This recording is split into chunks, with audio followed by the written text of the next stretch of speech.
बिस्मिल्लाहिर्रहमानिर्रहीम, अस्सलाम वालेकुम और खुश आमदीद। इस उम्मीद और दुआ के साथ कि आप खैरियत से हैं। रमज़ानुल मुबारक माशाअल्लाह तमाम खैर व बरकत और रौनक के साथ साथ गुजर रहा है और दूसरा अशरा पूरी आबोताब के साथ जारी है। आज 15 रोज़े मुकम्मल हो गए आयशा साहब। अल्हम्दुलिल्लाह तकमील की जानिब गामज़न है 15वां रोज़ा और वाकई में पता ही नहीं चला ये 15 रमज़ान जो है किस तरह से गुजर गया। सबसे पहले तो अल्लाह ताला का शुक्र अदा करते हैं कि उसने हमें ये सआदत दी और इस चीज़ की भी हमें सआदत दी कि हमने ये वक्त जो है आपके साथ गुजरा है। स्पेशली 4 से 7 का ये जो वक्त होता है ना, एक तो बड़ा मुश्किल भी होता है और उस वक्त आपकी जो इबादत की लगन है ना वो भी बढ़ जाती है और हमें बड़ी खुशी होती है जब हम आपके साथ मौजूद होते हैं। और ये महज कैमरे के लेंस के सामने की बात नहीं है, इसके पीछे भी पूरा प्रोसेस है। जाहिर बात है इन 3 घंटों को आपके सामने लेके आने का, आपके किस तरीके से अपने इसको प्लान करना है। बहरहाल थैंक यू वेरी मच। आप अब तक जितना भी हमारे साथ रहे, सोशल मीडिया पे बड़ा ओवरवेलमिंग रिस्पॉन्स है। मैं बहुत सारे रमज़ान शोज़ को ऑब्जर्व कर रहा था। Thank you very much Ramzan, और हमको बहुत ज़्यादा पसंद करने। और ये जो आप बात कर रहे थे ना कि एक पूरी टीम जो है उसकी मेहनत होती है, तो उस मेहनत में जो मेहनत को करने के लिए ना कामयाबी की भी जरूरत होती है। कामयाबी अगर हासिल नहीं होगी तो फिर मेहनत के लिए मेहनत की जरूरत होती है। मुझे रोजा लगना जो है ना वो शुरू हो चुका है। जिंदगी में ये मैं आपको पहले ही बता देती हूँ। कामयाबी के लिए मेहनत चाहिए और मेहनत के लिए जारी बात है आपको डेली बेसिस पे अपने आप को शॉर्टकट नहीं होता है, शॉर्टकट नहीं है कामयाबी का। ये मेहनत, लगन, इस्तकामत के जरिए आप इसको अचीव कर सकते हैं। आपने आगे कैसे बढ़ना है, अपने आप को कुछ सेल्फ मोटिवेट करना है, कुछ उसके साथ साथ आपके आसपास के ऐसे फैक्टर्स हैं जिनसे आपने फायदा उठाना है। और बाज़ औक़ात हमें लगता है कि हमने किसी काम के लिए बहुत एफर्ट लेकिन वो ज़ाय हो गई।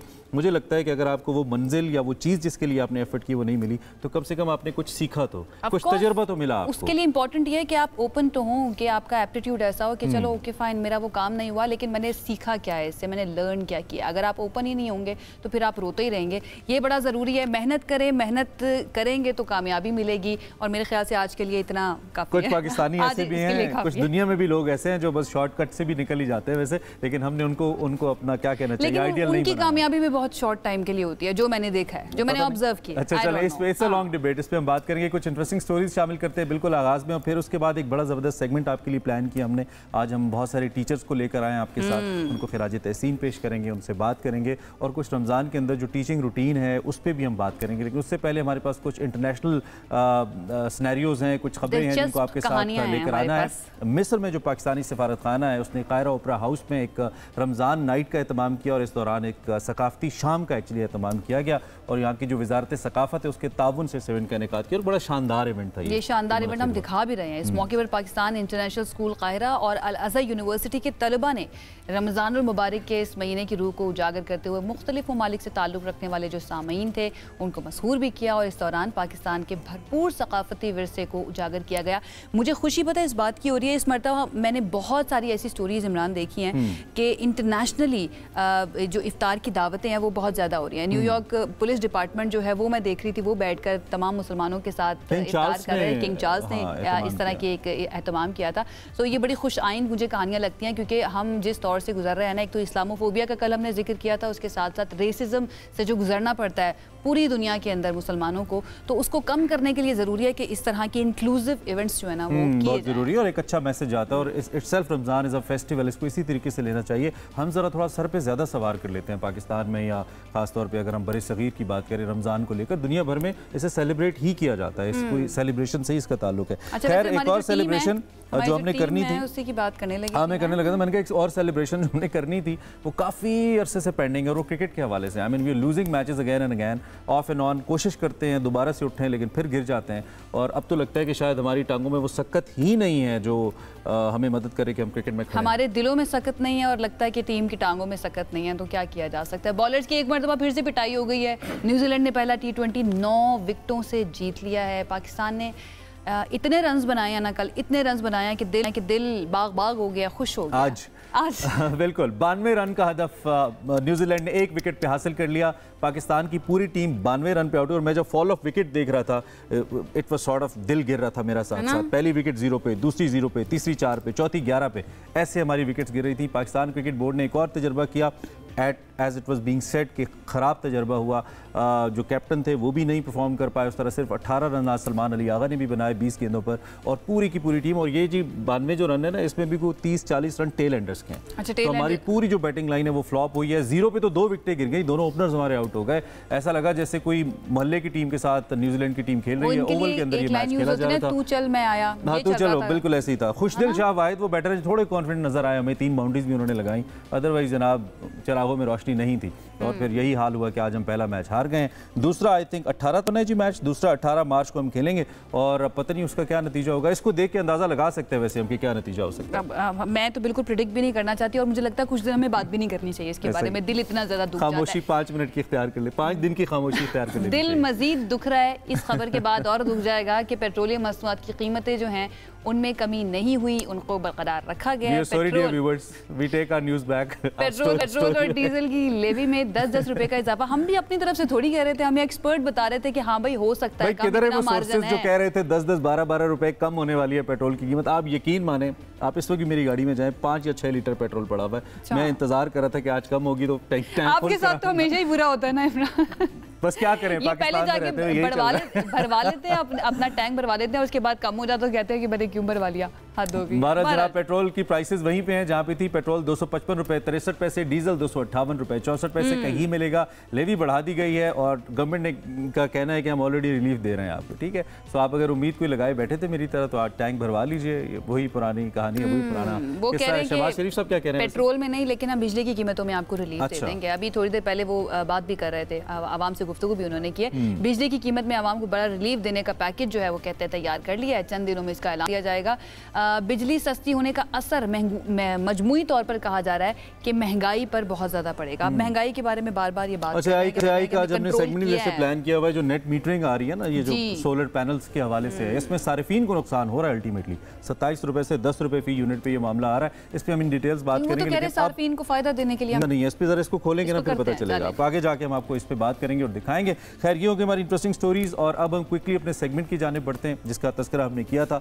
हमने आज अपने स्टूडियोज़ में जी कुछ अपने असातिज़ा को, मैं अपने असातिज़ा इसलिए कह रहा हूँ कि उस्ताद उस्ताद होता है, आपने उससे पढ़ा या नहीं पढ़ा, चूँकि फरीज़ा ऐसा है जो अंजाम दे रहे हैं। और मुझे लिटरली जब ये असातिज़ा मेरे आसपास आके बैठे तो यही वाइब आ रही है कि मेरे अपने असातिज़ा आसपास बैठे हैं।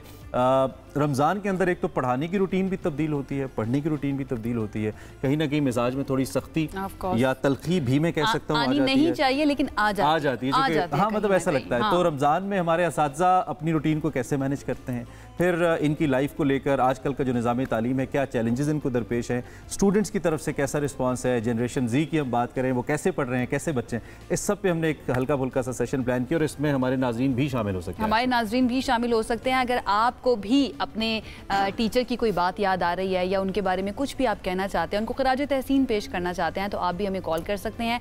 और आप में से चंद लकी कॉलर जो हैं उनको आज इनाम भी मिल सकता है। अच्छे प्राइजेस देंगे, अच्छे प्राइज आपको मिले जाएंगे, के प्राइजेस देंगे आपको। ठीक है जी। तो सबसे पहले पैनल का तारुफ करेंगे। हम पहले एक पूरा जो है ना आपको दिखा देते हैं। हमारा स्टूडियो जो है सजा हुआ है। अक्सर हम इस तरह की महफिलें जो है ना आपके लिए सजा लेकर आते हैं। तो ये हमारा स्टूडियो और चारों तरफ हमारे असातिज़ा हैं। हमारे पैनलिस्ट जो हैं उनका मैं इंट्रोडक्शन करवा देती हूँ। हमारे साथ मौजूद हैं doctor Umar Farooq, head of English department हैं कैपिटल यूनिवर्सिटी से। Sir thank you so much हमें ज्वाइन करने के लिए। उनके साथ सीनियर लेक्चरर हैं उस्मा अरशद साहिबा। Ma'am thank you so much हमें ज्वाइन करने के लिए। और उसके साथ हमारे साथ मौजूद हैं इंग्लिश डिपार्टमेंट से ही कच्ची तादाद। हाँ, कच्ची तादाद। आप सबको formal welcome. Thank you so much आप लोग तशरीफ लाए। तमाम लोग तो इसमें टीचर्स भी हैं जारी बात है और कुछ हमारे साथ स्टूडेंट्स भी मौजूद हैं। तो कोशिश करेंगे वक्त को मैनेज करते हुए सबसे ही बात कर ली जाए। स्टार्टिंग विद यू डॉक्टर साहब, सबसे पहले तुम ये बताइए रमज़ान कैसे इम्पैक्ट करता है जी टीचर्स की रूटीन को? सबसे पहले तो शुक्रिया आपके इनवाइट करने का। रमज़ान में चूँकि एक रूटीन बदल जाती है। रमज़ान तज़किया नफ्स और ज़ब्त नफ्स का एक महीना है और साफ सारे सब के लिए, तो उसमें रूटीन स्टूडेंट्स की भी बदलती है, असातिज़ा की भी रूटीन बदलती है। तो उसमें मैं समझता हूँ कि असातिज़ा की जिम्मेदारियों में थोड़ा सा इजाफा हो जाता है। चूँकि जो लेसन फॉर एग्जाम्पल मैंने प्लान करना है, अब उस लेसन को रमज़ान के जो ज़रूरियात हैं उसके मुताबिक मुझे देखना पड़ता है कि उन चीज़ों को कैसे प्लान किया जाए, किस तरह किया जाए। मतलब लेसन प्लान में हम जिस तरह देखते हैं कि कंटेंट, तो कंटेंट को हम थोड़ा सा टफ हो जाता फ्लेक्सिबल कर लेते हैं। मैं can we call it tough? नहीं, टफ नहीं होता, लेकिन डिपेंड करता है कि टीचर उसको मैनेज कैसे करता है। अच्छा। और स्टूडेंट्स उसको कैसे लेते हैं। तो उसी तरह मतलब वो कंटेंट की अगर मैं बात करूं तो हम कंटेंट को थोड़ा सा फ्लेक्सिबल कर लेते हैं, स्टूडेंट्स के लिए थोड़ा सा आसान कर लेते हैं। लेकिन वो बात वही होती है कि एक टीचर पे डिपेंड करता है कि एक कंटेंट को वो 10 मिनट में भी प्रेजेंट कर सकता है और उसको आधे घंटे में भी कर सकता है। अब टीचर कैसे उसको क्लासरूम में स्टूडेंट्स के सामने उसको चीज़ों को ले आता है, तो उस पर बहुत डिपेंड, लेकिन एनर्जी पे तो थोड़ा फर्क पड़ता है। लेकिन उस एनर्जीज को काबू रखने के लिए फिर होता है कि एक टीचर को कैसे एंगेज करना है स्टूडेंट्स को, कि उनको डिस्कशन में लेके आए। अच्छा, जो स्टूडेंट्स की लर्निंग टेंडेंसीज हैं वो उसमें तब्दीली आती है मैम? रमज़ान के बीच लेजी होते हैं या एक्टिव होते हैं, क्या इम्पैक्ट? एग्जैक्टली, खासकर जो मॉर्निंग का सेशन होता है उसमें थोड़ा स्टूडेंट एक्टिव रहते हैं, लेकिन जो टाइम आगे जाता है तो एनर्जीज डाउन होना शुरू हो जाती हैं। तो उस हिसाब से फिर हमें अपना कंटेंट और टाइम ड्यूरेशन दोनों सेट करना पड़ते हैं और हम करते भी हैं। ठीक है, दैट्स ग्रेट। अच्छा, हम एक बार फिर आपको बता दें, जितने लोग हमें देख रहे हैं हमारे साथ, ये तो टीचर्स मौजूद हैं, लेकिन आपकी भी अपनी टीचर के हवाले से, अपने टीचर के हवाले से कुछ याद होगी, कोई बात होगी, या इनसे भी सीनियर असातिज़ा से भी आप कोई सवाल करना चाहें तो बहुत दिन वेलकम। नंबर आपके सामने डिस्प्ले हो रहा है, और जो भी हमें कॉल करेगा हम कोशिश करेंगे सब लोगों को प्राइजेस दें। हमारे पास बड़े ज़बरदस्त इनामात हैं। हाँ, यस, कोशिश करेंगे सबको दें। मैंने कोशिश का लफ्ज़ यूज़ किया, मैंने गारंटी ले लिया, अब आपको लाजमी मिल जाएगा। अगर नहीं भी मिलता ना तो इनकी जेब से निकल कंपनी नहीं देगी तो मैं अपनी तरफ से दे दूंगा यार, कोई बात नहीं। आप कॉल करें हमें और सवाल करें और टीचर्स के हवाले से कुछ मेमोरीज शेयर करें। अच्छा, चूंकि पार्टिसिपेंट्स भी हैं और सर के पास माइक है, सर आप भी टीचर हैं, क्या पढ़ाते हैं सर? और ये बताइए कि आप को रमज़ान का कोई असर होता है पॉजिटिव नेगेटिव आपकी एनर्जीज पे, आपके वे ऑफ लाइफ पे? जी, मेरा नाम डॉक्टर मोहम्मद साकिब ज़ैगम है। इंग्लिश ही सारे हम लोग इंग्लिश डिपार्टमेंट में से हैं जी। तो एनर्जीज तो सर्टनली असरअंदाज होता है रमज़ान, लेकिन क्योंकि रमज़ान जो है वो हमारे रिलीजन का हिस्सा है, तो इसलिए इसको इतना नहीं लेना चाहिए हैवीली। ठीक। तो we are suppose to maintain the motivation of the students. ठीक, ऑफ कोर्स। अब मोटिवेशन में टीचर का बहुत अहम रोल है। Of course. अब मोटिवेशन को हाई रखने के लिए एक्चुअली अगर तो टीचर ने पहले से ही सारा बैकग्राउंड सेट किया हुआ है, लाइक उसके स्टूडेंट जो हैं वो आपस में कोऑपरेटिव हैं, वीकर स्टूडेंट इंटेलिजेंट स्टूडेंट से बात करने में उन्हें कोई हिचकिचाहट नहीं है, ठीक है, और कंपटीशन नहीं है क्लास में, एंड कोलैबोरेटिव लर्निंग है, तो डिसिप्लिन प्रॉब्लम नहीं होगा एक तो, और दूसरा वो सारे मोटिवेटेड। तीसरा जो एक्टिविटीज़ टीचर यूज़ कर रहा है, अगर उनका लेवल अकॉर्डिंग केटर कर रहा है हर लेवल ऑफ स्टूडेंट को इन द क्लास, तो फिर भी कोई प्रॉब्लम नहीं है। अच्छा सर, आपको लगता है कि स्टूडेंट कनेक्ट कर पाता है? क्योंकि अब ये थोड़ा सा जनरेशनल गैप है। I mean if you talk about my age, और मुझसे जो 10, 12, 15 साल छोटे स्टूडेंट्स हैं, मेरे भांजे भतीजे कह लें, उसमें भी मुझे लगता है कि देयर इज़ अ डिस्कनेक्ट। हालांकि हम थोड़ा सा पॉप अप कर लेते हैं, फिर जो टीचर आप लोग हैं, जारी बात है एज का गैप ज़्यादा है, टीचर कनेक्ट कर पा रहे हैं अपने बच्चों से? ये हो रहा है आजकल? बिल्कुल होता है। मैं अगर कहूँ अपना, तो एक फ्रेंच का वर्ड है गापोख, यानी कि link between the among the student and between teacher and students. तो अगर आपने वो गापोख डेवलप कर लिया है, friendly atmosphere, I don't consider myself 61, I go to their level, I throw ice breakers in the class, I mingle with them, and activities भी मैं उन्हीं से रिलेटेड ही लेके आता हूँ, उसी एज से, अपने पुराने ज़माने की। आई बिलीव के आपका एक्सपीरियंस जो है ना वो वर्टिकल होना चाहिए, horizontal. You are not suppose to teach कि आप जिस तरह आपके टीचर्स ने आपको पढ़ाया वैसे ही पढ़ाएं। But there are some teachers जो अपने जो मेथड्स होते हैं उसके अंदर इतने ज़्यादा वो सख्त होते हैं कि हम इसी तरीके से पढ़ाते हैं और इसी तरीके से ही पढ़ाएंगे। तो मैं चाहूँगी सर आप इसके बारे में अगर जवाब देना चाहें। एक तो ये कि इंगेज करना स्टूडेंट को, उसके अंदर एक टीचर का कितना रोल होता है, और जो दूसरी बात है कि अपने आप को तब्दील करना वक्त के साथ साथ, ताकि स्टूडेंट्स जो हैं वो बेहतर तरीके से अंडरस्टैंड कर सके। जेन ज़ी आ गए हैं अब, तो जनरेशन अल्फ़ा बीटा भी आ गए हैं, तो उसके मुताबिक तब्दील करना कितना ज़रूरी है एक टीचर का अपने आप? देखिए, टीचिंग जो है मेरे हिसाब से, पहले मेरा आई एम इनामी लई, principal lecturer from English department Capital University. Thank you very much ma'am. Teaching जो है ये इसको अगर मैं कहूँ तो this is understanding by design है। टीचिंग में डिज़ाइन यही है कि आप पहले स्टूडेंट को देखें और उसके बाद डिज़ाइन करें अपनी टीचिंग को। इसको अंडरस्टैंडिंग बाय डिज़ाइन कहते हैं। टीचर स्टूडेंट का कॉन्टेक्स्ट क्या है, उनकी इंटरेस्ट क्या है, वो क्या चाहते हैं, और फिर उसके बाद हम अपने कंटेंट को उनके साथ रिलेट करें, उनके लिए इंटरेस्ट पैदा करें, तब जाके टीचिंग हो सकती है। चाहे रमज़ान हो, इसके अलावा हो, तो ये चीज़ें डिज़ाइन की जाती हैं, इसको देखा जाता है। लेकिन एक क्लास के अंदर अगर 30 स्टूडेंट्स है, लेट्स से 30 स्टूडेंट्स की टेंडेंसीज भी डिफरेंट है, उनके पढ़ने का तरीका भी डिफरेंट है, उनके इंटरेस्ट भी डिफरेंट है, तो यू थिंक कि ये पॉसिबल होता है उनके मुताबिक डिज़ाइन करना अपने सिलेबस को या अपने टीचिंग स्टाइल को? पॉसिबल तो नहीं है, डिफ़िकल्ट ज़रूर है कि उनको किस तरीके, यही मैंने पहले बात की ना, मैंने मैसाचुसेट्स यूनिवर्सिटी से एक इंग्लिश के रिलेटेड कोर्स वहाँ पे किया, 40 डेज़ का, हम कल्चरल एक्सचेंज प्रोग्राम के तहत गए, तो उन्होंने यही चीज़ इसी चीज़ पे जोर दी और मुझे बहुत अच्छा लगा। That was the transformation of my teaching life. ठीक है, एक आपकी इजाज़त से कॉलर है हमारे साथ, अदील रजा, ज़रा उनसे बात कर लेते हैं, लोग क्योंकि पार्टिसिपेट भी करना चाहते हैं। अदील फ्रॉम सियालकोट। अदील, आवाज़ आ रही है आपको? जी अस्सलाम वालेकुम।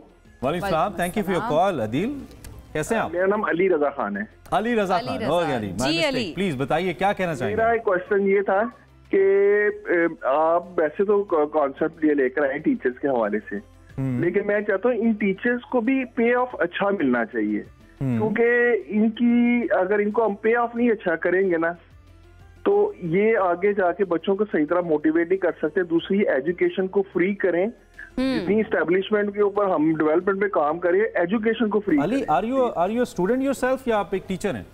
मैं एक प्राइवेट जॉब कर रहा हूँ। प्राइवेट जॉब करें, तो अच्छा चले, ये तो आपकी बहुत अच्छी सजेशन है और मैं बिल्कुल इसको सेकंड करता हूँ कि टीचर्स को वो तमाम तर बेनिफिट्स मिलने चाहिए अच्छे, जिससे वो अपनी लाइफ की बहुत सारी चीज़ों से आज़ाद होकर अपनी टीचिंग की तरफ तवज्जो दें। अली, कोई ऐसी मेमोरी, कोई ऐसी याद टीचर्स से रिलेटेड जो हमारे साथ आप शेयर कर पाओ? अच्छा, अली राब्ता मुनक़ता हुआ, चलें कोशिश करें जब आप कॉल करें, सजेशंस भी उनको भी हम वेलकम करें, लेकिन कोई ऐसी चीज़ जो कि ज़रा कंस्ट्रक्टिव हो, पॉजिटिव हो, आपकी एजुकेशनल लाइफ के हवाले से, करियर के हवाले से, वो अपने टीचर्स को याद कीजिए ना। हमको खराज तहसीन हमने पेश करना है, हम भी पेश करेंगे इन द एंड, लेकिन आप लोग अगर करना चाहें तो हमें कॉल कीजिए। देखिए, हम तो बैठे हुए खराज तहसीन है अपने टीचर्स के लिए, वो देखते हमें खुश होते हैं, मैसेज करते हैं, बेटा प्राउड ऑफ यू। अच्छा जी, बहुत अच्छा एक जो है ना उन्होंने मैसेज दिया है और वो कह रहे हैं कि ये सजेशन आया कि टीचर्स के जो सैलरीज हैं वो अच्छी होनी चाहिए, सो दैट उनके जो मसले हैं वो छोड़कर वो टीचर्स के ऊपर, स्टूडेंट्स के ऊपर तवज्जो दे सके। इसके बारे में आप एक कमेंट कर दीजिए, उसके बाद मैं चाहूँगी कि आपकी तरफ आ जाए। मैं एग्री करूँगा इस बात के कि ये होनी चाहिए कि टीचर के लिए अच्छे पैकेजेस होने चाहिए, रिस्पेक्ट ज़्यादा होनी चाहिए। I agree with you. What do you think, अभी इस वक्त क्या प्रॉब्लम्स हैं इन चीज़ों को लेकर? अभी इस वक्त जो प्रॉब्लम है उसमें है कि हमें पैकेजेस इतने अच्छे नहीं हैं, इनको अच्छा करना चाहिए, बाकी फैसिलिटीज़ हमें देनी चाहिए। एक सोसाइटी में टीचर जो रिस्पेक्ट डिज़र्व करता है वो होनी चाहिए टीचर। ठीक है, कुछ स्टूडेंट्स भी हैं, मैं ज़रा उनका मौक़िफ़ लेके फिर मैं ज़रा टीचर्स की तरफ आता हूँ। माइक पास ऑन करें, कौन बोलेगा? अच्छा, आप बोलेंगे। खुश हैं अपने टीचर से? अल्हम्दुलिल्लाह, बिल्कुल। किससे बिल्कुल खुश नहीं है, या कौन सी ऐसी चीज़ें जो आपको लगता है कि टीचर्स को इम्प्रूव करनी चाहिए? देखिए, सबसे पहले तो जितने भी हमारे टीचर्स हैं, जिस तरह सर साकिब ने बात की, तो ये हमारे साथ उसी तरह मतलब क्लास के एनवायरनमेंट में एक एम्बियंस इस तरह का होता है कि बिल्कुल फ्रेंडली और सपोर्टिव एनवायरनमेंट होता है।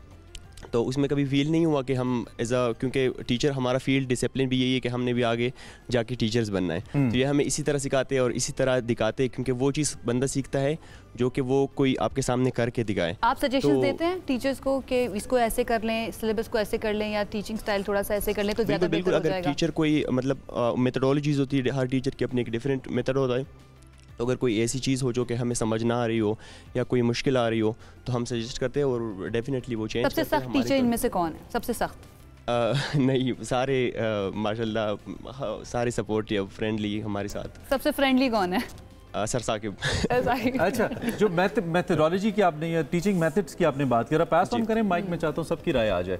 उससे मुतमईन है आप? यार मुझे लगता है हमारे ऑब्सोलीट तरीके हैं पढ़ाने के। I am sorry, I am being blunt, हो सकता है टीचर्स मुझे कहें कि आप गलत बात करें, लेकिन मुझे लगता है आप बीइंग द स्टूडेंट, ये भाई जो बात कर रहे हैं, हमारी स्टूडेंट लाइफ में हम भी यही बात करते थे कि हम मशवरा देते हैं, सर ये करते हैं, अब सब सेम है ना, एक ही कल्चर चल रहा है। कोई with the time, because YouTube is there, हम सबको पता है, वी नो कि टीचर्स कैसे इंटरनेशनली कैसे कम्युनिकेट किया जाता है, मोड्स ऑफ कम्युनिकेशन चेंज हो गए हैं, पढ़ाने का मयार अलग हो गया है, अपने कैलिबर्स का बहुत मसला है हमारे यहाँ टीचर्स का। तो आप मुतमईन हैं उससे, बीइंग स्टूडेंट अभी तक जो सूरत है? बिल्कुल, डेफिनेटली सर। हमारे जो टीचर्स हैं specially they used to come with you know innovative ideas. थोड़ा सा लाउड बोलिए ताकि मैं भी सुन लूं। अच्छा, तो मैं ये कहना चाह रहा हूँ कि हमारे जो टीचर्स हैं वो they usually come up with the innovative ideas के, जिससे हमारे जो इंटरेक्शन है अच्छा रहे उनके साथ। और स्पेशली ELT जो हमारा एक सब्जेक्ट है इंग्लिश लैंग्वेज टीचिंग में, अच्छा, जो हमने सर साकिब से ही पढ़ा, उसमें वो हमें they tell us about the different tactics that how to make larger class into the small class, कि आप बड़े ज़्यादा बच्चों को किस तरह आप एक छोटे मतलब तरीके से आप उनको हैंडल कर सकें। तो इस तरह मुख्तलिफ सर चीज़ें हमारे लिए कंटेंट और इस तरह चीज़ें लेके आते हैं, तो हमें काफ़ी इंगेजिंग लगता है। अच्छा, ठीक है। हमारे साथ आसिया तबस्सुम इस्लामाबाद से मौजूद हैं, उनको भी शामिल गुफ्तगू करते हैं। Asiya, thank you so much for call, क्या कहना चाहेंगी? वालेकुम सलाम मैम, आप कैसी हैं? ठीक है जी जी, बिल्कुल ठीक ठाक। आप ठीक हैं? रमजान ठीक जा रहा है आपका? उस्ताद कराम को मेरी तरफ से सलाम। वालेकुम सलाम। किस टीचर को आज याद कर रही हैं आसिया? जी, मैं अपने टीचर को आज तक उनको अपनी दुआओं में याद रखती हूँ, और उन्होंने एक हमें जो लेक्चर देती थी और कभी उन्होंने नहीं डांटा, कभी भी। अच्छा, और आज तक मैं 95 और इस तरह मेरी है 83 एज, नहीं 83 मेरी वो पैदाइश है, 1983। और ये 1994-5 की मैं बात कर रही हूँ। ठीक है। वो कहते हैं ना, वो खुशकिस्मत इंसान होता है जिसे माँ बाप अच्छे मिले और टीचर जबरदस्त मिले। तो बिल्कुल। चलिए आसिया साहब, थैंक यू वेरी मच, आपने हमारे साथ अपने ख्यालात शेयर किए। हमारी टीम आपका एड्रेस नोट करेगी और हम आप तक एक जबरदस्त गिफ्ट टाइम पर पहुंचाएंगे इंशाल्लाह। Thank you for your call and for your participation. आप भी भाई, नंबर आ रहा है आपके सामने, कॉल कीजिए अपने असातिज़ा के हवाले से। कोई भी अच्छी फनी भी हो सकती है, मजे की भी हो सकती है, नॉट जस्ट कि बहुत ही पॉजिटिव जो मारे आपने खाई है वो भी हो सकती है। हम तो उस डांट को सोनियर के तौर पे लेके चलते। हम बात कर रहे हैं अटेंशन स्पैन के बारे में। वक्त के साथ साथ जैसे जैसे सोशल मीडिया आया, तो हम अक्सर ये बात करते हैं ये अपने सेगमेंट्स के अंदर कि अटेंशन स्पैन बच्चों का बहुत कम होता जा रहा है, बच्चों का छोड़े हमारा बड़ा कम होता जा रहा है। तो यू थिंक कि वो असर जो है अटेंशन का वो स्टडीज़ के ऊपर भी पड़ रहा है बच्चों के? हाँ जी, और डेफिनेटली जो ये टाइम स्पैम है ये स्टूडेंट्स को भी अफेक्ट कर रहा है। तो उसके लिए फिर टीचर्स को चाहिए कि वो उसी तरह से अपनी जो एक्टिविटीज़ हैं, स्ट्रेटजीज़ क्रिएट करें ताकि इस लैब्स को कवर किया जा सके। जैसे वो हम अपने कंटेंट को रिड्यूस कर सकते हैं, फिर उनको ऑनलाइन कंटेंट भी प्रोवाइड कर सकते हैं समटाइम, बिकॉज आज रमज़ान के हवाले से हम इसको रिलेट कर रहे हैं कि रमज़ान में चूँकि वैसे ही एक रूटीन चेंज हुई होती है because of fasting and student में फील टायर्ड एट्सेट्रा, तो उसके साथ साथ फिर हमें अपना भी टीचिंग मेथडोलॉजीज़ और प्रोसेस को भी चेंज करना चाहिए ताकि स्टूडेंट्स उस अगर कोई चीज़ क्लासरूम के अंदर नहीं लर्न कर सके, अगर नहीं आए, या ड्यूरिंग द क्लास लेक्चर के दौरान भी अगर उन्होंने कोई चीज़ नहीं सीखी, तो आजकल क्योंकि हर यूनिवर्सिटी का एक अपना LMS सिस्टम है, लर्निंग मैनेजमेंट सिस्टम, तो हम उसमें रिकॉर्डेड लेक्चर्स भी रख सकते हैं। इतनी लिबर्टी आप लोग यानी देते हैं। आपको क्या लगता है एक टीचर या प्रोफेसर जो है उसका एटीट्यूड कितना ज़्यादा मैटर करता है क्लास के अंदर, बच्चों के एटीट्यूड को अपने मुताबिक या उनको इंगेज करने के लिए?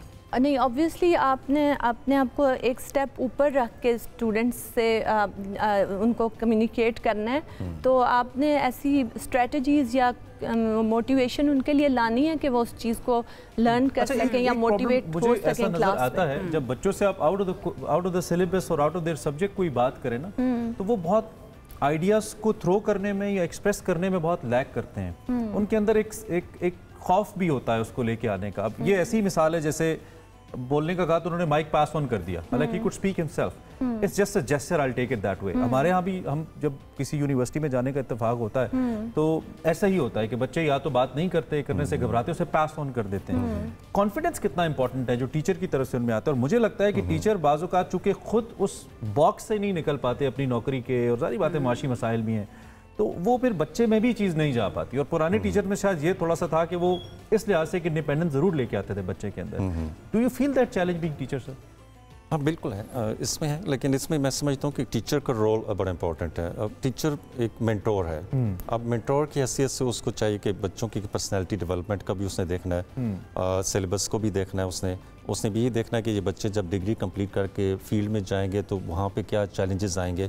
तो टीचर का रोल इस वाले से बड़ा इंपॉर्टेंट होता है और वो क्लासरूम में ही उसने उन चीज़ों को हैंडल भी करना होता है। लेकिन मेंटोर का रोल सिर्फ क्लासरूम तक नहीं होता, क्लासरूम से बाहर भी हो सकता है कि बच्चों के साथ एक अच्छा रिलेशनशिप अगर है तो उससे बच्चों में कॉन्फिडेंस भी आएगा, बच्चों का और टीचर का जो एक रिलेशनशिप है वो भी ज़्यादा स्ट्रॉन्ग होगा। जो सोशल मीडिया या जो फ्लो ऑफ इंफॉर्मेशन आया है, इसने आप टीचर्स को हेल्प किया है बच्चों अपने आपके वर्कलोड मैनेजमेंट को लेकर, या उसने बढ़ा दिया? बढ़ा इस सेंस में कि मैं ज़्यादा सवाल लेके आ गया हूँ कि मैंने तो ये देखा, मैम ये बताइए ये क्यों हो रहा है, या ये है कि जो आपने बताना था वो यूट्यूब से सीख के आ गया तो थोड़ा सा आप पे वजन कम हो गया कि बस ठीक है मैंने तो इतना पढ़ाना है जैसे डिग्री ले ले। ये कैसा है बैलेंस? नहीं बिल्कुल है इसमें, लेकिन उसमें प्रॉब्लम ये आता है कि स्टूडेंट्स क्योंकि मल्टीपल साइट्स इस वक्त है ना, फ्लो ऑफ इन्फो आप जिस तरह कह रहे हैं, तो उसमें एक स्टूडेंट को पता नहीं होता कि कौन सा किस साइड पे उसको जाना है, कहाँ से परफेक्ट, कहाँ से ठीक या रिलायबल इंफॉर्मेशन कहाँ से मिलेगी। टीचर्स का रोल फिर आ जाता है कि टीचर का जॉब आता है कि वो स्टूडेंट्स को पहले से बताए कि फलां वेबसाइट्स हैं, फलां आप ऐप्स यूज कर सकते हैं। लेकिन टीचर को भी तो सर अप टू डेट होना बड़ा ज़रूरी है ना, और उसके अंदर ट्रेनिंग भी बहुत ज़्यादा मैटर करती है। आपको लगता है कि हमारे यहाँ पर पाकिस्तानी मास्टरी के अंदर कुछ ऐसे इदारे हैं जो बाकायदा ट्रेनिंग करवाते हैं, कितनी ज़्यादा करवानी चाहिए training? After how many years आप कह लें, आफ्टर हाउ मेनी मंथ्स आप कह लें, होनी चाहिए ट्रेनिंग? टीचर ट्रेनिंग सिस्टम्स भी बहुत मैटर करते हैं, इंटरनल जो यूनिवर्सिटीज इंस्टीट्यूशंस के अंदर टीचर्स ट्रेनिंग प्रोग्राम्स बिल्कुल होता है। अब वही वाली बात है, एक तो हमारे जो कि गवर्नमेंट यूनिवर्सिटी में तो हायर एजुकेशन कमीशन है जो ट्रेनिंग्स वगैरह करवाते रहते हैं, फैकल्टी डेवलपमेंट प्रोग्राम्स होते हैं। फिर इंटरनल सिस्टम है, हमारे अपनी यूनिवर्सिटी हमारे अपने डिपार्टमेंट के अंदर हम मंथली एक सेशन रखते होते हैं। अच्छा, कि जिसमें कोई भी टीचर अपना एक फेवरेट सब्जेक्ट जिस भी उनकी रिसर्च चल रही है तो वो शेयर करते हैं विद अदर्स एज वेल। तो एक लर्निंग प्रोसेस भी होता है, फिर उसमें शेयरिंग भी हो जाती है और फिर हम ऐड भी करते हैं कि मजीद क्या चीजें हो सकती हैं। तो इंटरनल भी एक प्रोफेशनल स्टूडेंट जो टूल्स यूज करते हैं उन टूल्स की ट्रेनिंग भी दी जाती है सो दैट स्टूडेंट के लेवल पर जाकर उनकी अंडरस्टैंडिंग के मुताबिक उनको पढ़ाया जा सके। बिल्कुल, आई बिलीव आजकल के student are more smarter than the teacher social media I think. चलिए जी हम ऑडियंस की तरफ आते हैं। सर आपके हाथ में चले माइक है तो आप जरा क्विकली हम एक तो टीचर ट्रेनिंग इस सारी चीज पे बात करें। आप बीइंग स्टूडेंट बेहतर थे या बीइंग टीचर बेहतर है? यानी कि आप जैसे स्टूडेंट थे और टीचर से जो एक्सपेक्टेशन थी आपकी, बीइंग टीचर आप अपने स्टूडेंट्स को वो डिलीवर कर रहे हैं जो आप कहते थे कि यार मेरे टीचर में ये चीज़ ठीक नहीं, कभी मैं बना तो मैं ये करूँगा, आप वो कर रहे हैं या भूल गए वो? Thank you very much. First of all my name is Furqan Ahmed ji. बिल्कुल, जब मैं अपने आप को बहैसियत टीचर्स देखता हूँ तो मैं अपने आप को ज़्यादा रिस्पॉन्सिबल पाता हूँ और समटाइम लिटरली ऐसे फील होता है कि जैसे I am writing on the blank pages of the mind of the children. ठीक है, और उस्ताद का वाकई यही काम होता है कि बच्चों को जो वो अगर उस्ताद, क्योंकि आप भी जानते होंगे कि बच्चे उस्ताद को आइडियलाइज करते हैं। जी ऐसे ही, ठीक है। और कहा टीचर की रिस्पेक्ट से अभी बात हो रही थी कि अगर टीचर अभी भी वाकई टीचर है नॉलेज वाइज और अपनी मेथडोलॉजी वाइज, और बच्चा रिस्पेक्ट अभी भी उस टीचर को अभी भी देता है if the teacher is competent and he is competent in सब। ठीक है, हमारे साथ पेशावर से मेहरान है, उनसे बात करते हैं। मेहरान, आपको आवाज़ आ रही है? जी जी आ रही है। आपका नाम एक बहुत मशहूर गाड़ी के नाम पे पाकिस्तान में बहुत मकबूल है। आप कैसे हैं? ठीक ठाक हैं? ठीक ठाक है, क्या कहें? सर मैं अपने टीचर के बारे में बात करूंगा जो थ्रू आउट माई कैरियर ना मुझे बहुत अच्छे लगे। उनकी जो मेथड थी टीचिंग की, जो मैं खुद भी मतलब अडॉप्ट करना चाहूँगा आगे, और मैं उनको फॉलो भी कर रहा हूँ काफ़ी। आप भी टीचर हैं मेहरान? जी जी मैं खुद भी। मेहरान, ऐसा क्या था उनमें जो आज तक आपको याद है? कोई एक बात बताइए ना, क्या मेथड में क्या था ऐसा दैट यू स्टिल रिमेंबर? उनमें जो बात यूनिक थी ना, ट्रेडिशनल जो टीचिंग होती है उससे हट के वो डायरेक्ट मतलब वो उतने स्टूडियस थे कि वो डायरेक्ट लिंक्स हमें बताते थे, बुक्स के बारे में मतलब नेम्स बताते थे कि जाके ये स्टडी करे, ये स्टडी करे। मतलब उससे मैं इंस्पायर्ड हुआ। तो लाइब्रेरी का जो कंसेप्ट मतलब वो स्टीरियोटाइप नहीं था। ओके ठीक है Mehran, thank you for your call. I believe you gonna get a gift इंशाल्लाह। ठीक है, थैंक यू सर। अच्छा मैम, आपकी पास मैं आपसे पूछना, आप पढ़ाती हैं, इंग्लिश ही पढ़ाती हैं, एक फीमेल जो टीचर हैं वो आपके ख्याल में एक बेहतर मेंटोर साबित हो सकती है मेल्स की निस्बत, और बच्चे बेहतर कनेक्ट करते हैं खासतौर पे हायर ग्रेड्स के ऊपर? Thank you very much. First of all, my name is Farah Iqbal. I am lecturer at Capital University of Science and Technology. अच्छा सर, जो आपका क्वेश्चन है कि फीमेल जो है एज अ मेंटोर, मुझे लगता है कि बीइंग अ फीमेल आप उनसे ज़्यादा कनेक्ट कर सकते हैं। एज अ मदरली जो आपकी अफेक्शन है ना, वो जब बढ़ जाती है तो बच्चे आपसे ज़्यादा कनेक्ट कर रहे होते हैं। सो टीचर जो है वो एक सिर्फ टीचिंग के लिए नहीं है, उसके मल्टीपल रोल्स हैं। वो आपका फ्रेंड भी है, वो आपका काउंसलर भी है, वो आपका गाइड भी है। सो वो सारी चीज़ें जब आप एक बॉन्ड बना लेते हैं ना अपने स्टूडेंट्स के साथ, तो वो आपसे आके शेयर भी कर रहे होते हैं और रिलेट भी कर रहे होते हैं। सो आप उनको बेहतर अंदाज में जब गाइड करते हैं, वो अपने मसले आपके पास लेके आएंगे। अच्छा, इसमें दो सूरतें ही होती है ना, या तो आपको अच्छा टीचर मिल जाता है या फिर आपको नहीं मिलता। तो जिन बेचारों को नहीं मिलता वो तो फिर क्या ही कर सकते हैं। अब चूँकि पेडागॉजीज चेंज हो रही हैं, अब आप जितना ज़्यादा स्टूडेंट्स के साथ जो है एक बॉन्डिंग बनाते हैं, वो उतना ही बिल्कुल कनेक्शन बनाते हैं, वो उतना ही ज़्यादा उनकी जो लर्निंग है वो बेहतर हो सकती है। सो अब चूँकि ट्रेंड्स चेंज हो रहे हैं ना, तो इसलिए टीचर्स को भी चेंज होना पड़ेगा और वो हो रहे हैं। ये सबसे बड़ा change there in our teaching. Right, हमारे साथ याहिया है, हमारे रेगुलर कॉलर हैं, उनसे ज़रा बात करते हैं। Yahya, thank you very much. आप कैसे हैं? How is your Ramzan going? अल्लाह का बहुत शुक्र है, तमाम मेहमानों को बहुत सलाम हो। मैं देखिए सबसे पहले एक बात कहूँगा कि जो मोस्ट इम्पोर्टेंट पार्ट है ना एक किसी भी स्टूडेंट के लिए, कि वो अपने टीचर को वो रेस्पेक्ट दे जैसे अपने माँ या बाप को देता है। ये बहुत इम्पोर्टेंट बात है जी। मैं दूसरी बात मैं कहूँगा, मेरी नज़र में जो टीचर वो होता है जो आपको शऊर देता है। मेरे टीचर से केमिस्ट्री पढ़ाते थे, आप यकीन करें, लेकिन उनकी क्लास में हमारे 52 लड़कों की क्लास थी, शिपानस कॉलेज में पढ़ता था मैं। तो वहाँ वो जब कोई एक बंदा भी अटेंशन डाइवर्ट करता था ना, वो सीधा चौक आता है, लगता था कहते बेटे कहाँ हो कराया। ये चौक हम सबने खाए हुए हैं या हम सबने खाए हुए हैं चौक। और जो है ना, मैं मार्कर्स का जमाना है लेकिन देखिए मसला पता है क्या है? मसला है कि आज भी वो मैं यानी कभी मुझे मिलते हैं, बहुत अभी एजेड हो गए, लेकिन आज भी मैं उनको देख के खड़ा हो जाता हूँ। बात ये है कि जो आज मेरा जो मैं कहना चाहता हूँ, आजकल के दौर के अंदर डेफिनेटली डायरेक्ट चीजें चेंज हो गई हैं, लेकिन मैं बच्चे बहुत एडवांस हो गए, सब कुछ होता है, लेकिन respect of element and the distance between teacher and student, वो जो वो कितना जरूरी है, मैं सवाल करना चाहता हूँ। जो इज्जत का पहलू है, मैं इज्जत का पहलू कितना जरूरी है। बहुत शुक्रिया या हमारे रेगुलर कॉलर। अपना तारुफ कराइए और आप क्या कहेंगे? मेरा नाम सिकंदर सिमाब है और मैं भी इंग्लिश का लेक्चरर हूँ। ये जो क्वेश्चन याहिया ने पूछा, इसमें मैं ये बताना चाहूँगा कि क्योंकि हम यूनिवर्सिटी लेवल पे पढ़ा रहे हैं, ठीक है, यहाँ पे जो बच्चे हैं इनकी अपनी एक रिस्पेक्ट होती है। वो भी ये चाहते हैं कि उनकी इज़्ज़त की जाए, उनको सुना जाए, ठीक है। ये वो कन्वेंशनल स्कूल वाला सीन नहीं है कि सर पे खड़े रहो, डंडा लेके पढ़ा रहे हो और मुर्गा बना के मार रहे हो। ऐसा नहीं होता, यूनिवर्सिटी में ऐसा होना भी नहीं चाहिए। आपने वैसे ऐसे पढ़ा हुआ है? ऐसे पढ़ के ही इधर बैठे हैं ना तो अब जैसे ये होता है कि बच्चों को जब आप रिस्पेक्ट देते हो, जब आप उनको सुन रहे हो, उनकी बात को वैल्यू कर रहे हो, तो आपको इन रिटर्न रिस्पेक्ट मिल रही है। वो आपकी बात को वैल्यू करते हैं। जब एक चीज़ होती है ना, वो आपके साथ कैथार्सिस कर रहे हैं, आप उनके साथ एम्पैथी क्रिएट करते हो, ठीक है। सर ने एक वर्ड यूज़ किया था, रपो क्रिएट करना। So if you do that, तो ऑब्वियसली वो आपको इन रिटर्न रिस्पेक्ट करते हैं। दैट इज़ वेरी इंपॉर्टेंट, ठीक है। उनको सुनना बड़ा इंपॉर्टेंट होता है। कुछ टीचर्स आते हैं, वो बस पढ़ाया चले गए, उनके पास टाइम ही नहीं है बच्चों के लिए। इवन अगर बच्चों उनको कहते हैं कि हमने आपसे कोई प्रॉब्लम डिस्कस करनी है, तो वो टाइम भी नहीं दे रहे, ठीक है। अगर personal, I am always available. एक मेरा एज गैप बच्चों के साथ इतना ज़्यादा है। मैं एज गैप के ऊपर ही आने लगी थी कि कंपैरेटिवली आप यंग लग रहे हैं तो लेक्चरर, लेकिन थोड़े यंग लग रहे हैं। ये कितना ज़्यादा मैटर करता है? या आपका ताल्लुक जो है बच्चों के साथ, क्या वो मुख्तलिफ हो जाता है अगर आपका एज गैप थोड़ा सा कम होता है बच्चों के साथ पढ़ाने? इसमें ये होता है कि एज गैप की वजह से मुझे ये पता है कि इनके मसले क्या हैं, मुझे ये पता सोच क्या रहे हैं, ये ऐसे ही है ऐसे ही है। और इसमें हमें ये होता है क्योंकि मैं इनको कुछ सब्जेक्ट्स इस तरह के पढ़ाता हूँ जिसमें कंप्यूटर्स इन्वॉल्व हैं।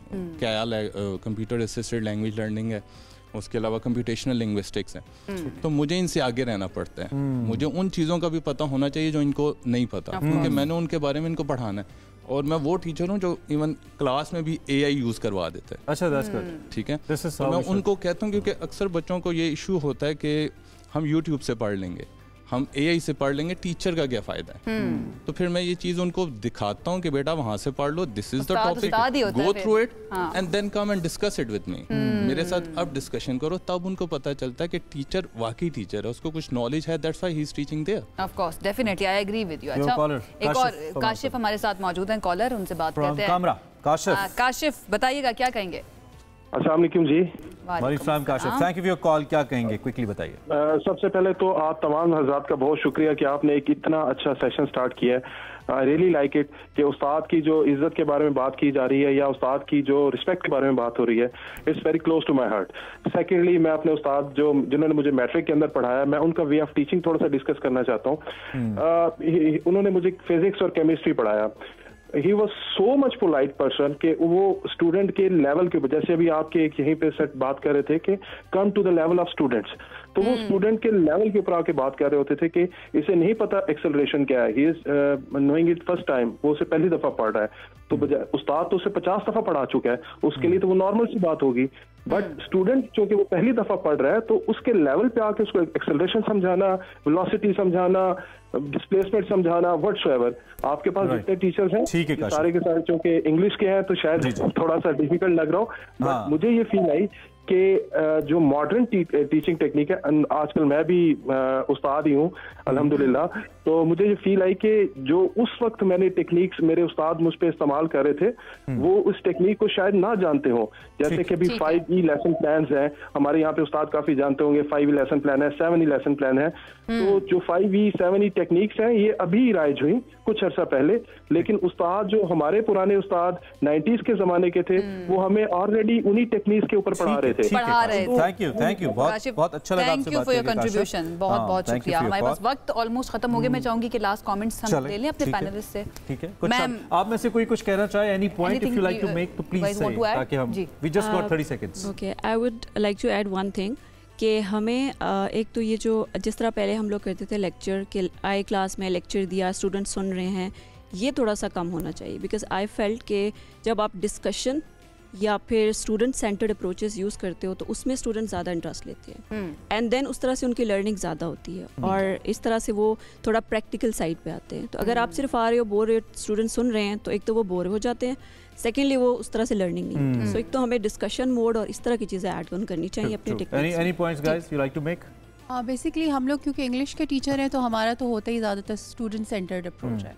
तो अनलेस कि हम लोग कोई ना कोई जो भी हमने स्पोकन या राइटिंग या रीडिंग एक्टिविटीज़ करवाई हैं, उनको हम प्रैक्टिकली अप्लाई नहीं करते, तो obviously there is a lack of understanding. तो ऑब्वियसली इस तरीके से भी एक तो हम ड्यूरिंग रमज़ान इन चीज़ों को ओवरकम कर लेते हैं कि जो बोर्डम है क्लास में या लैक ऑफ इंटरेस्ट है, वो भी हम लोग ओवरकम कर लेते हैं। और जो असाइनमेंट्स एंड क्विज़ेज़ हैं, वो हमारे ज़्यादातर ग्रुप में होते हैं, या फिर हम यूँ कर रहे होते हैं कि उनको थोड़ी डेडलाइन की फैसिलिटी, फ्लेक्सिबल डेडलाइंस चले हमने कोशिश की, एक अच्छी डिस्कशन करने की कोशिश करें। और मैं भी डॉक्टर साहब से ही बात कर रहा था कि इतने कम वक्त में तो ये बहुत ही मुश्किल है। तो टाइम हमारा खत्म हो गया, लेकिन आपका बहुत शुक्रिया, आपने वक्त निकाला, आप तशरीफ लाए इस हेक्टिक स्केड्यूल में से, बिकॉज़ वी नो आपकी यूनिवर्सिटी भी है और आप आए। इंशाल्लाह कोशिश करेंगे हम फिर बैठें जी, कोई स्पेसिफिक मौजू लेके आए टीचर स्टूडेंट्स का, और फिर उस पर जरूर डिबेट करें, बात करें। आपका हिस्सा एक मैसेज देना चाहूँगी तमाम जो इस वक्त देख रहे हैं, अगर आपको अपने टीचर्स याद आ रहे हैं और नंबर्स आपके पास मौजूद हैं या सोशल मीडिया पर आप कनेक्टेड हैं उनके साथ, तो उनको सलाम भी कीजिए और उनको बताइए कि आप उन्होंने क्या आपकी ज़िंदगी के लिए किरदार अदा किया है। मैंने भी अपने आप को ये जो है ना, पता नहीं आपने क्या, मेरे ज़हन में इतनी मेमोरीज आ गई। एक ब्रेक की तरफ जाते हैं, ब्रेक लेते हैं, ब्रेक के बाद कीप वाचिंग रमज़ान।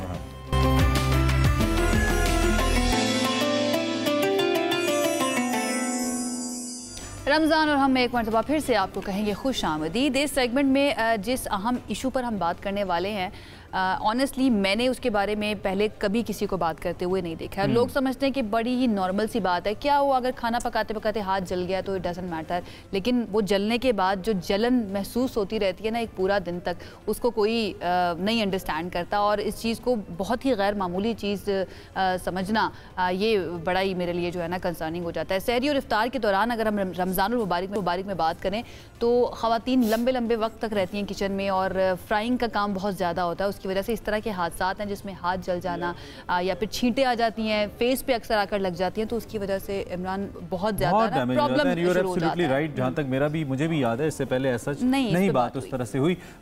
इससे ये जो चोटें शदीद हो सकती हैं, और सिर्फ ख़वातीन नहीं बल्कि जो आपका घरेलू माहौल है उस पर भी बड़ा बुरा असर होता है। हमारे साथ इस वक्त reconstructive and burn surgeon doctor Shaista Afandi साहिबा मौजूद हैं। उनकी खिदमत हमने ली है और उनसे हम ज़रा रहनुमाई लेने की कोशिश करते हैं, उनसे पूछते हैं। तो ये नौयत के ज़ख्म होते हैं और हम किस हद तक ये जो बात कर रहे हैं ये दुरुस्त है कि वाकई बहुत स्वेयर हो सकता है और फिर इसके असरात कहाँ तक जाते हैं, देन ओबियसली रिपेयर की भी बात करेंगे। डॉक्टर साहिबा, thank you very much for precious time for being with us in Ramzan, और हम आपको खुशामदीद कहते हैं। सबसे पहले तो मैं अगर इंजरीज़ की नौयत के बारे में आपसे पूछूँ, किस नौयत की इंजरीज़ आपके पास आती हैं और क्या ये वाकई इतनी स्वेयर हो जाती हैं कि लॉन्ग टर्म चलती हैं और बहुत ज़्यादा नुकसान देती हैं?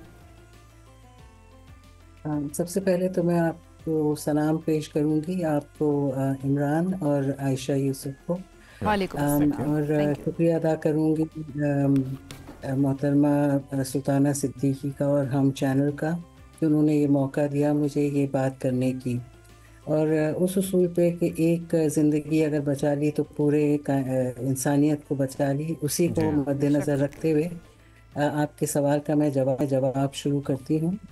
असल में ये इतनी हर घर का ये एक मसला रहता है, और रमज़ान में तो ख़ास तौर पे इतना ज़्यादा हो जाता है कि मुझे महसूस हुआ कि बहुत ज़रूरी है कि इस बारे में बात की जाए। पहले शुरू में जब मैंने काम शुरू किया था तो मैं कहती थी कि 75% प्रिवेंटेबल है, लेकिन इस वक्त मैं आपके ज़रिए और आपके चैनल के ज़रिए मैं ये बताना चाहती हूँ कि 100% ये तमाम हादसा जो हैं ये इनसे बचा जा सकता है। सिर्फ आपको पूरे कंसंट्रेशन के साथ वो काम करना चाहिए जो कुछ भी आप कर रहे हैं। और वो जो किचन में एक सब लोग मौजूद होते हैं और इस तरह के खुदा न खास्ता दोबारा मौका नहीं मिलेगा कुछ खाने का, इस रुझान से अपने आप को बचाएं और जो कुछ भी काम करना है सोच समझ के करें, और ख़ास तौर पे बच्चों को नज़दीक ना रखें, क्योंकि उनके ऊपर जब तेल गरम गिरता है या गरम पानी गिर जाता है या गरम चाय या कोई भी चीज़, तो उनके सर से पाँव तक ये झुलस जाते हैं। और ख़वातीन और मर्द हज़रात, क्योंकि अब तो मर्द हज़रात मतलब हमेशा से मर्द शेफ्स वगैरह रहे हैं, तो उनके हाथों पे और उंगलियों पे जब ये खौलता हुआ तेल गिरता है तो बिल्कुल गहरा उसमें झुलस जाते हैं और बहुत सारी जिंदगी के लिए निशानात रह जाते हैं। क्या है अगर खुदा न खास्ता ऐसी कोई सिचुएशन हो जाए, सबसे पहले क्या करना है? अगर तेल गिर गया है और इंजरी हो गई है, सबसे पहला काम क्या है? मैसेज है कि होना नहीं चाहिए। अब हो गया तो उसके बाद ठंडा पानी या पानी नलके के पानी में फौरन अपना हाथ या जो भी जिस्म का हिस्सा है या पूरे बच्चे को नहला दें, और ये जितना गर्म चीज़ उतर जाएगी पानी से तो जो डेप्थ ऑफ बर्न है वो कम हो जाएगा। तो सिर्फ और सिर्फ आपको ढेर सारा पानी इस पे डालना है, ठंडा हो तो और बेहतर है। और फिर फौरन किसी हॉस्पिटल या कहीं जा कर के, क्योंकि इसका जो इलाज है वो बहुत ज़रूरी होता है ताकि फुल फंक्शन आ जाए, पूरा जो जिस्म का हिस्सा है वो दोबारा नॉर्मल हो जाए। और हो सकता है अगर लेकिन डॉक्टर साहब हम प्रिवेंशन की पहले बात कर रहे थे, आपने कहा कि 100% इसको प्रिवेंट किया जा सकता है, तो कुछ एहतियाती तदाबीर अगर आप हमारे साथ शेयर कर दें। लाइक अगर हम किचन में जा रहे हैं तो फुल बाजू के कपड़े पहन कर जाएं, बच्चों को तो हमें किचन में आने नहीं देना चाहिए, स्पेशली रमज़ान के दौरान जब इतनी हबड़ दबड़ मची हुई होती है, स्पेशली इफ्तार से पहले, उस वक्त हम क्या क्या एहतियाती तदाबीर इख्तियार कर सकते हैं? Thank you Ayesha. ये जो हबड़ दबड़ है ना, इसकी ज़रूरत नहीं है। ये एक फैशन सा, बिल्कुल फैशंस की तरह ना, वो एक फैशन है कि अचानक वो भागम दौड़ी शुरू हो जाती है। मुझे नहीं समझ में आता है क्योंकि इत्मीनान से पूरा प्लान करके अगर करें तो ऐसा महसूस ही नहीं होता कि कोई काम है। और वैसे भी जो कुछ भी करना है ना, पहले से सोच समझ के करें, और एक आदमी एक काम ले ले, सब एक साथ ना करें। और इफ्तारी और खाना जो है वो सिंपल रखें, और रमज़ान का सारा जो जुज़ है वो सिंपलिसिटी पर ही है। लेकिन अगर आपको इलैबोरेट करना भी है तो सोच समझ के और प्लान करके करें। हाँ, बिल्कुल, एक बैलेंस उसमें बहुत इम्पोर्टेंट है। अच्छा डॉक्टर साहब, बहुत सारे घरेलू टोटके भी मशहूर होते हैं ना, जैसे कुछ लोग कहते हैं कि हाथ जल गया फ़ौरन टूथपेस्ट लगा लें, आलू लगा लें, उस पर कुछ इस तरह की चीज़ें हैं। तो मैं चाहता हूँ, आप चूँकि मेडिकल प्रोफेशनल हैं, आप प्लीज़ बताइए कौन से टोटके हैं जो वाकई कर लेने चाहिए और कौन से टोटके हैं जिनका कोई फ़ायदा नहीं है घरेलू? एक लास्ट चीज़ पिछले पोर्शन जो मैं कह रही थी उसमें ये था कि तेल जब डालें ना तो इतना ना डालें कि ऊपर तक हो, क्योंकि वो आग भी उसमें लगती है और फिर वो फैलता भी है, वो स्प्लैटर होता है। सही। अब अगला है कि जो टोटके हैं, कई चीज़ों पे रिसर्च नहीं हुआ हुआ, लेकिन कुछ चीज़ों से ऐसा है कि उसमें डेफिनेटली ठंडक शायद होती है या कुछ होता है, तो उससे फालके वगैरह कम पड़ते हैं। और एक चीज़ मैं ज़रूर आपको बताना चाहूँगी कि फालके जो होते हैं वो बहुत अच्छे नेचुरल गॉड गिफ्टेड आपकी ड्रेसिंग होती है। अच्छा। उसमें फिडल ना किया करें। वो जैसे कहीं जाते हैं जिनको पता नहीं होता, वो सबसे पहले वो फालके को काट पीट करके और सारा एक्सपोज कर देते हैं। तो ये मेरा मैसेज ये है कि फालकों को ना काटें। अगर वो सर्कमफ्रेंशियल है और सर्कुलेशन को कंस्ट्रिक्ट कर रहा है तो उसमें बेशक स्टेराइल नीडल से आप उसका पानी कुछ कम कर दें, लेकिन स्किन को मत उतारें।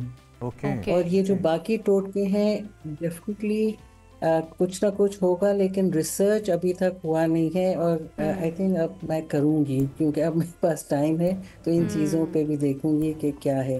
लेकिन जैसे मसाले वगैरह तो डेफिनेटली नहीं, क्योंकि कभी कभी पूरे मतलब डिफरेंट काइंड्स ऑफ मसाले होते हैं, तो पाउडर चीज़ें तो डेफिनेटली नहीं लगाइए। लेकिन इफ इट्स ठंडे आलू वगैरह हैं तो I really don't know, I can not say कि you can do it, but there is no harm in that. ठीक है, उसका कोई नुकसान नहीं है। ठीक है डॉक्टर शाहिद साहब, हम थोड़ा ट्रीटमेंट के ऊपर भी आ जाते हैं। या रिकंस्ट्रक्ट हो सकता है अगर किसी को ज़ख़म इस तरह से हो गया है, बहुत बुरा निशान बन गया है, वहाँ से स्किन ख़राब हो गई है, रिकंस्ट्रक्शन सर्जरीज जो हैं वो पाकिस्तान के अंदर अवेलेबल हैं, और अगर अवेलेबल हैं तो क्या वो अफोर्डेबल हैं, आम लोग अफोर्ड कर सकते हैं? बिल्कुल है। जब से पाकिस्तान बना है, जब से हो रहा है, और उससे पहले भी हो रहा था, और काफ़ी हद तक रिकंस्ट्रक्शन तो इंडिया और चाइना और इन ममालिक से शुरू हुई, और यूके में तो शुरू हुई है सेकेंड वर्ल्ड वॉर में। तो बिल्कुल यहाँ पे हो रहा है, और I think thousands of years से हो रहा है।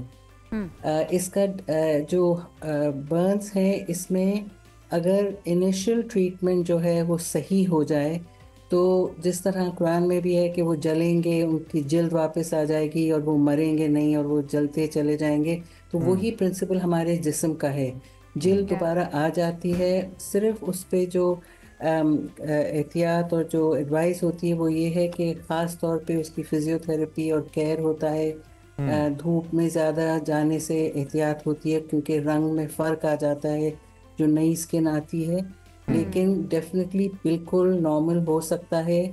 उसमें पेशेंट का 90% कोऑपरेशन होता है, और सर्जन का जो है वो 100% एडवाइस होती है, लेकिन उसको ठीक करने में पेशेंट की फुल कोऑपरेशन बहुत ज़रूरी होती है। अच्छा डॉक्टर साहब, वन क्विक क्वेश्चन और ये आखिरी सवाल भी होगा जी। वो ऐसे लोग जो कि अफोर्ड नहीं कर सकते महंगा इलाज, मैं ख़ास तौर पे बच्चों के हवाले से पूछ रहा हूँ, क्योंकि ज़्यादा मेजर बर्न केसेस इस हवाले से बच्चों में आने के चांसेस होते हैं और छोटे घरानों में आते हैं जिनका जो इनकम लेवल होता है वो इतना अच्छा नहीं होता है। तो उनके लिए कुछ सजेशन, कुछ टिप है आपके पास? Can they afford that treatment? कोई ऐसी जगह है सरकारी सतह पे हो, या आप कुछ भी मशवरा दे सकें उनको? Imran, while I was professor and chair Dow University, and वहाँ पे in 24 years, what I did was I made a 65-bedded burn center, जो कि I think दुनिया का सबसे बड़ा है solely for burns, और वहाँ पे बिल्कुल मुफ्त इलाज होता है। अच्छा। और वहाँ पे ज़्यादातर मुतवासित तबके के भी आते हैं, लेकिन कई वो भी आते हैं जो कि अफोर्ड कर सकते हैं, क्योंकि वहाँ पे इलाज बेहतरीन होता है। तो ये अवेलेबल है सिविल हॉस्पिटल कराची में। ठीक है। In the end doctor Shaista, आप कुछ भी कहना चाहें?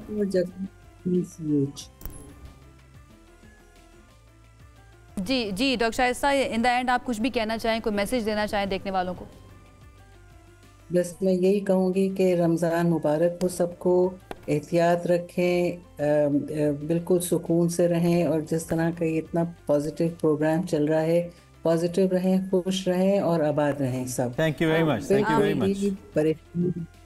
बहुत बहुत शुक्रिया, आपने हमें वक्त दिया और आप आई, और आप ज़हमत देंगे। गुफ्तगू जारी रहेगी इंशाल्लाह ऐसे मौज़ूआत के हवाले से, क्योंकि हम चाहते हैं कि गुफ्तगू के ज़रिए जितनी भी किसी की मदद इमदाद हो सके, रहनुमाई हो सके, वो मेरे डॉक्टर शाइस्ता अफंदी हमारे साथ मौजूद थी, जो कि हमें इस हवाले से बता रही थी। एहतियात बहुत ज़रूरी है।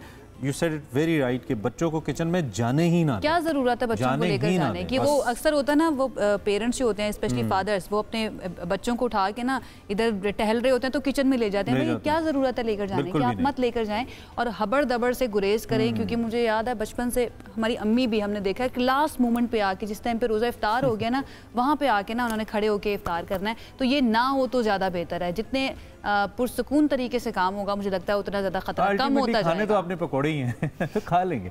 एक ब्रेक लीजिए, ब्रेक लेते हैं, साथ रहिए।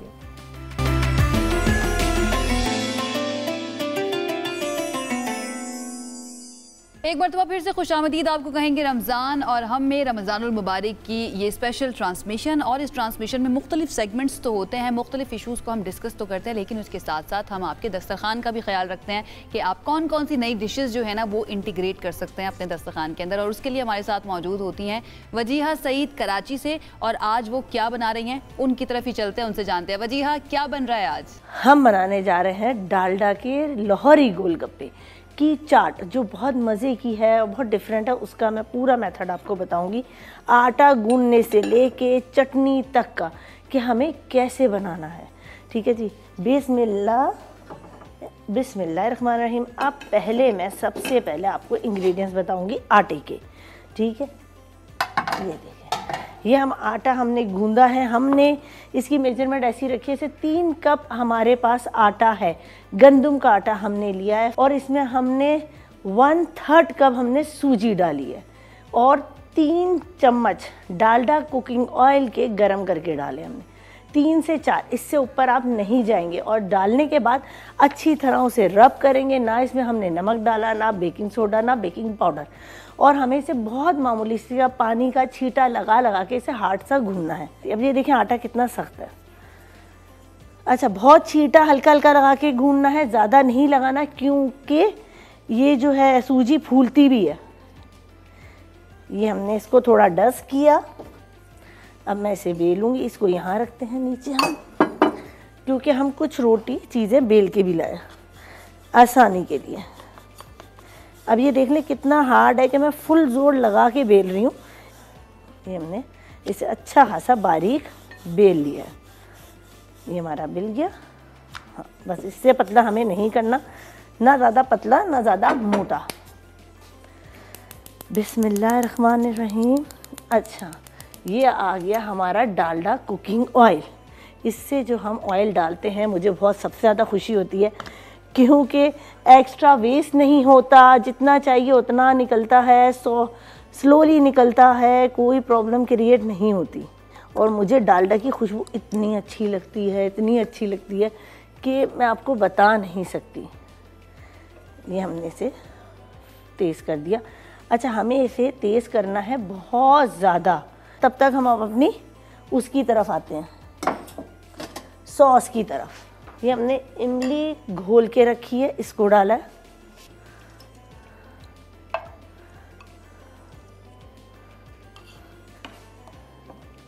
ये इमली डाली इसमें हमने काली मिर्च डालनी है अपने हस्बे जायका।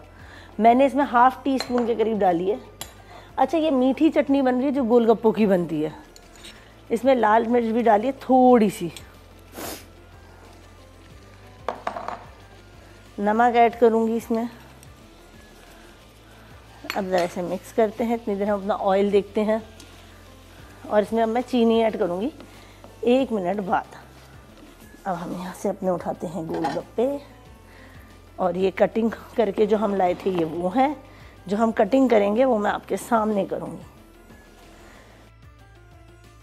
इतनी पतली हमें रखनी है। मैं भी उठा के भी आपको दिखाती हूँ कि हमें कितना पतला रखना है।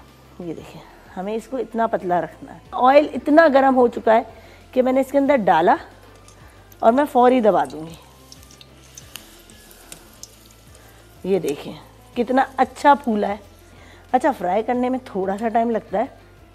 ये देखिए कितना अच्छा कि हमें एक एक करके डालना पड़ेगा। आज हम 2 ट्राई करते हैं, चलो। लेकिन हम इसके अंदर ये रखना है हम इसके ऊपर फौरी ये देखिए, इसको हम निकालते हैं। ये देखिए,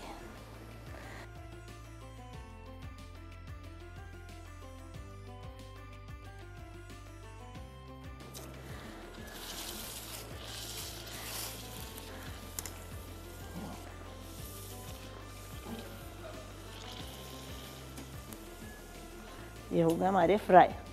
बस ये आखिरी, अब डन। अब हम बनाएंगे मीठी चटनी जिसमें हम डालेंगे चीनी। ये हमने निकाल दिया यहाँ से। ये भी देखें कितना अच्छा फूला है हमारा।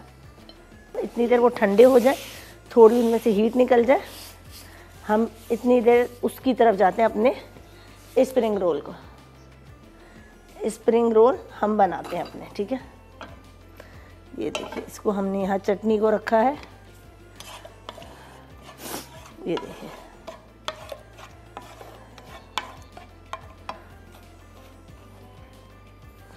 अब हम साथ ही अपनी पहले गोलगप्पे कर देते हैं हम फाइनल। हमने अपनी मीठी चटनी यहाँ निकाली।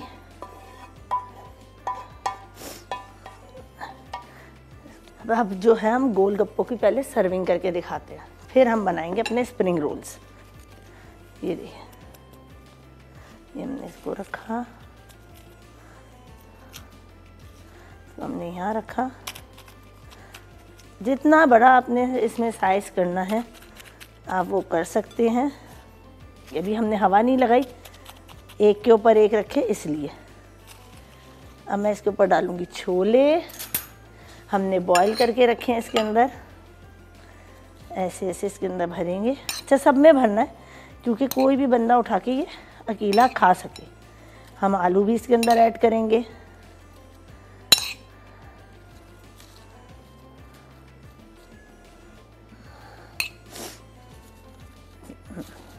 हमने इसमें आलू वो डाल दिए हैं। ये हमने आलू डाले। अब आपको तो पता है कि हमारे अगर चाट में आलू नहीं होगा, ऐसा होगा बिल्कुल भी नहीं। थोड़े फैला भी दिए हमने।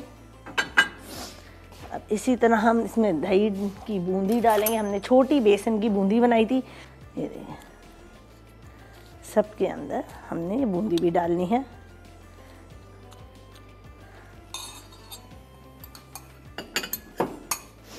अब हम इसके अंदर दही डालेंगे मीठी। अच्छा, मीठी दही जो होती है ना बहुत मज़े की लगती है। फिर चाट के अंदर खट्टी चटनी वाली, फिर मिर्च, बहुत मज़े की लगती है। इसकी हमने दही के अंदर हमने मिला दी अपनी चटनी, क्योंकि मीठी दही के बाद थोड़ी मिर्चों वाली चटनी तो जाती है चाट में। ये हमारी खट्टी मीठी चटनी हो गई।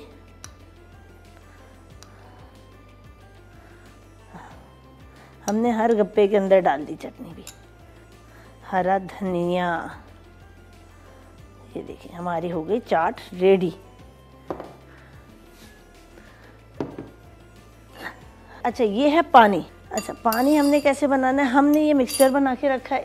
मैं इसके अंदर टाटर यूज़ नहीं करूँगी, मैं सिर्फ इमली के पानी में ही इसे ऐड करूँगी। अच्छा, जितना पसंद हो आपको आप ऐड करें, जितना आपने। अच्छा, मैं तो खुशबू भी रोज़ा है, मैं सूंघ के डाल रही कि कितना जाएगा इसमें और कितना नहीं। छोटी प्याली में मैंने इसे ऐड किया। इसके अंदर हम पानी ऐड कर सकते हैं अगर आप करना चाहें, और टेस्ट के हिसाब से होता है। ये 2 गोलगप्पे हमारे रेडी हो गए। अब साथ ही हम बनाएंगे स्प्रिंग रोल ना फ्राई। हम अपनी उसी कढ़ाई में करेंगे। डालडा कुकिंग ऑयल, क्योंकि आप तो जानते हैं जहाँ मामता वहाँ डालडा। हमें इसके अंदर कुछ नहीं करना, सिर्फ हमें डालडा कुकिंग ऑयल के 2 टेबल स्पून डालने हैं और ये काम झटपट होगा। ज़्यादा ऑयल नहीं डालना क्योंकि हम रोल बना रहे हैं, अंदर से सौगी हो जाएंगी तो वो रैप नहीं हो पाएंगे। मैंने इसके अंदर ये सारी चिकन डाली फटाफट, क्योंकि बारबेक्यू चिकन मैं बना के लाई। गोभी डाली, बंद गोभी, हमने गाजर डाली, शिमला मिर्च डाली। अच्छा, हमें सब कुछ जल्दी जल्दी हाथ चलाना है ताकि कुछ नरम ना पड़े।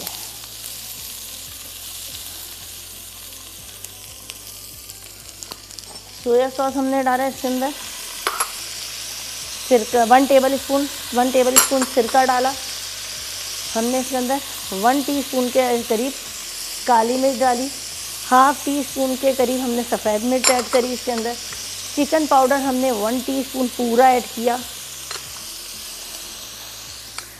अब इसको हम पहले पीछे रखते हैं, फिर जल्दी से इसे मिक्स करते हैं क्योंकि इसका अभी टेम्परेचर बहुत हाई हुआ है हमारा और हमें चीज़ की भी बड़ी अच्छी सी खुशबू आने लग गई है।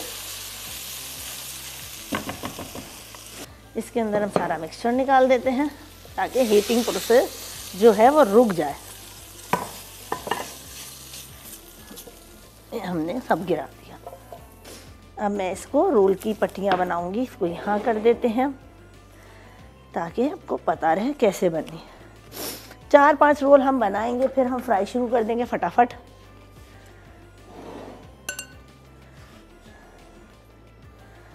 इसके अंदर चीज़ और मैंने चिकन में स्मोक दिया था, आप देना चाहें आप सब्जियों में भी स्मोक दे सकते हैं और स्टफ़ तो आप जितना चाहें भरें, वो आपके अपने रोल हैं क्योंकि आप कमर्शियल लेवल पे तो बेच नहीं रहे, तो आपको खुद ही बनाने हैं। ये देखिए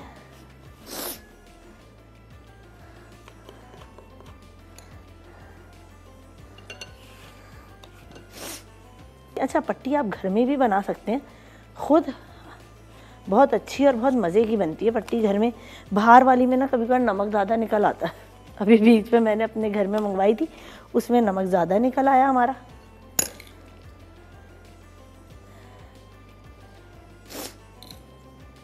क्योंकि वो लोग बाहर वाले जो है ना वो नमक डाल के गूंथते हैं। ये हमने इसमें जरा इसको हमने यूँ किया,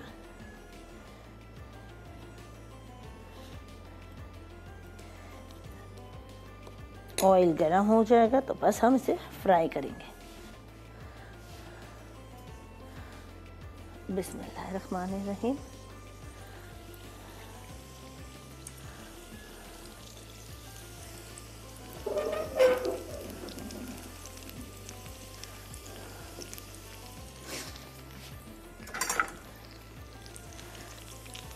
इसको हमने हल्की आंच पे बस फ्राई करना है।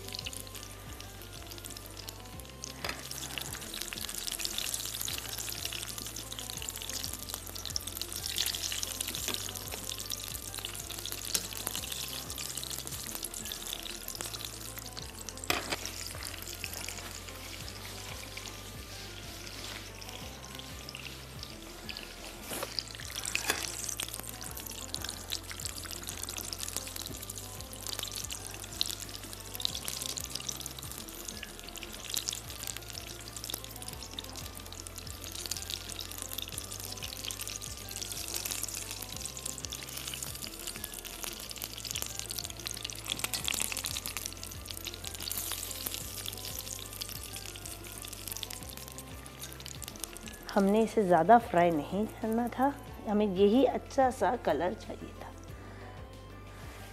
ये हमारी रेसिपीज रेडी हो गई हैं। वजीहा बताएं ज़रा, बड़े खूबसूरत लग रहे हैं, कितनी देर में तैयार हुए हैं ये दोनों रेसिपीज? कराची में लाहौरी गोलगप्पे। बिल्कुल आयशा, ये इसका कुकिंग टाइम जो है सिर्फ 30 मिनट्स है।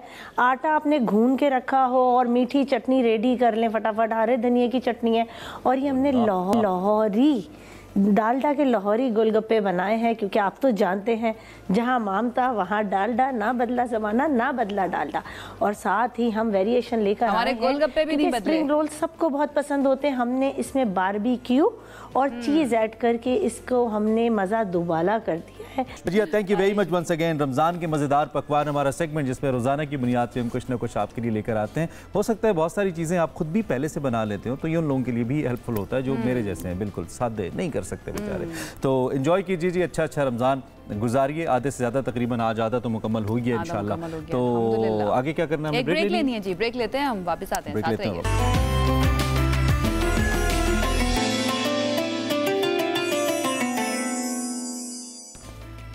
Welcome back. पाकिस्तान की इक़्तिसादी राब्ता कमेटी ने मुल्क में जो नेट मीटरिंग है जो सारिफीन इससे मुस्तफ़ीद होते हैं, इस्तेमाल करते हैं, उनसे बिजली की ख़रीदारी से मुतालिक एक नई पॉलिसी मंजूर की है, जिसके बाद जो सारिफीन है उनसे बिजली का एक यूनिट 27 रुपये के बजाय 10 रुपये में ख़रीदा जाएगा। हमने प्रोग्राम के आगाज़ में भी इस पर बात की थी कि हम इन डिटेल्स पे सेशन करेंगे। अब जो वफाकी हुकूमत है उसकी जानिब से नेट मीटरिंग पॉलिसी में तब्दीली की मंजूरी देते हुए कहा गया है कि जो नेट मीटरिंग है इन सारिफीन की वजह से मुल्क में जो बिजली है वो ख़रीद कर इस्तेमाल करने वाला जो आम सारिफ है इस पर इजाफी माशी बोझ पड़ा है। यानी कि हम 27 रुपये खरीद रहे हैं तो उस पर बोझ पड़ रहा है, जिसकी वजह से अब नई पॉलिसी आई है। उन्होंने कहा जी हम 10 रुपये खरीदेंगे और फिर ये जो थोड़ी सी रिलैक्सेशन है ये ट्रांसफर करेंगे आम यूजर पे। लेकिन व्हाट अबाउट दैट यूजर जिससे आप खरीद रहे हैं? It's about the solar panel use करने वाले जो लोग हैं ना, अच्छा उनकी तादाद कंपैरेटिवली बहुत ही ज़्यादा कम है अगर टोटल पॉपुलेशन से बात करें। अच्छा कुछ लोगों को जो है ना हम कह सकते हैं कि उनका नुकसान होगा लेकिन ज़्यादा लोगों को फ़ायदा होगा, लेकिन क्या ये वाकई में फ़ायदा होगा? लेकिन ये उस ट्रेंड को भी तो अच्छा डिस्करेज करेगा ना, सोलर पे जाने वाला जो ट्रेंड है उस चीज़ को भी डिस्करेज करेगा। हम इस सारी सिचुएशन को समझने की ज़रा कोशिश करते हैं। हमारे साथ मौजूद है सोलर एनर्जी एक्सपर्ट हैं डॉक्टर बशारत हसन, इस बारे में बात करते हैं। Sir thank you so much हमें ज्वाइन करने के लिए। आई होप आप ठीक ठाक हैं। सबसे पहले तो ये रीजनिंग जो दी जा रही है कि इससे आम सारिफ के ऊपर बोझ बढ़ रहा है, क्या ये रीजनिंग ठीक है? देखिए थोड़ा सा मुझे आर्गुमेंट बिल्ड करना पड़ेगा, जिसे कहते हैं तमहीद बांधनी पड़ेगी, तब आपको समझ आएगी पूरी बात। ठीक है। 2006 में मैंने ज्वाइन किया था alternative energy development board as board member, बाद में मैं डायरेक्टर जनरल रहा हूँ और फिर CEO। तो उस वक्त ये यहाँ पे ना मुल्क में कोई पॉलिसी थी, ना इसके लिए कोई फंडिंग थी, ना कोई स्टाफ था, ना कोई डेटा था। तो हमने 2006 में पहला काम ये किया कि एक रिन्यूएबल एनर्जी पॉलिसी बनाई उसी साल, जिस साल मैंने ज्वाइन किया, और उसको अप्रूव करवाया ECC से। उसमें हमने विंड, सोलर और हाइडल रखा, सिर्फ 3 टेक्नोलॉजीज रखी। फिर 2013 में मैंने उसको रिवाइज किया और उसमें biomass, waste to energy, biogas, biofuels वगैरह ऐड किए।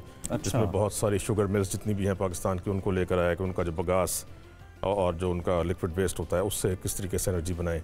तो ये सारा जो है हमने शुरू किया। ठीक है। उस वक्त बड़ा मुश्किल होता था लोगों को कन्विंस करना कि आप सोलर की तरफ आएँ। वजह कि ये टेक्नोलॉजी बहुत महंगी थी, सोलर पैनल्स बहुत महंगे थे। उस वक्त $5 मिलियन पर मेगावाट ये कॉस्ट रहती थी। जो कि अब गिर के लेस देन $1 मिलियन रह गई है। ठीक है। फिर ये हुआ कि मैं आपको सारा समझा रहा हूँ ताकि आपको समझ आएगा हुआ क्या है। ये बहुत अच्छा कर रहे हैं आप। उस वक्त तो लोग मानते नहीं थे, आते भी नहीं थे इस तरफ। फिर ये हो गया कि 2016 में शुरू में हमारे पास एक लेटर आता है। अब ये मिफ्ता इस्माइल साहब की बहुत बहस चल रही है अवैस नगारी साहब के साथ, अभी मैं वो सारा चिट्ठा आपके सामने रखता हूँ ना। तो लेटर आता है हमारे पास कि 2016 में जनवरी में शायद कि आप सोलर और विंड पर LOIs देना बंद कर दें, यानी इन नए प्रोजेक्ट्स को आप बंद कर लेना। ठीक है। अच्छा। उसकी वजह क्या थी कि ये इंपोर्टेड LNG पर और इंपोर्टेड कोल पर प्रोजेक्ट्स लाना चाहते थे। पावर प्रोजेक्ट्स महंगे होंगे ना वो, वही अर्ज कर रहा हूँ ना आपसे। और इससे पहले इंपोर्टेड फर्नेस ऑयल पे आपके लगे हुए थे वो 1996 की पॉलिसी में, जिसका बहुत नुकसान ऑलरेडी हो रहा था। और ये चाहते थे कि उसी के ऊपर ही रहे। LNG, इंपोर्टेड LNG, इसको कहते हैं इंपोर्टेड फॉसिल फ्यूल्स। तो इंपोर्टेड फॉसिल फ्यूल्स की तरफ ले गए और विंड और सोलर को रुकवाया। उसमें उस वक्त शाहिद खान अब्बासी साहब थे, मेरा ख्याल है, जो पेट्रोलियम के मिनिस्टर थे। और ये मिफ्ता इस्माइल साहब बाद में 2017 में इनके पास आ गया था फाइनेंस भी। तो अभी ये सारी जो बातें कर रहे हैं ये बात नहीं बता रहे कि LNG और इंपोर्टेड कोल पे क्यों पॉलिसी लाई गई, क्यों सोलर और विंड को उस वक्त रुकवाया गया।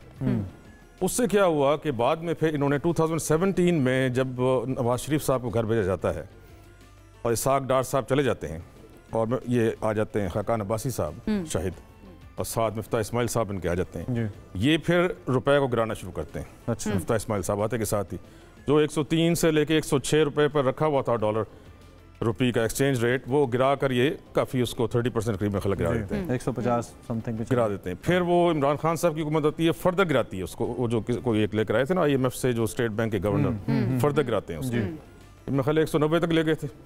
फिर ये कोalition गवर्नमेंट आती है जो वो 330 तक ले जाती है। अब ये बुरी तरह जब इन्होंने गिराया रुपए को, जिससे कि मुल्क में महंगाई की आग लग गई, तो साथ ही आपका जो इंपोर्टेड जितना भी सामान है वो महंगा हो गया। महंगा हो गया क्योंकि 3 गुना आपने रुपया गिरा दिया। इंपोर्ट बिल बढ़ गया।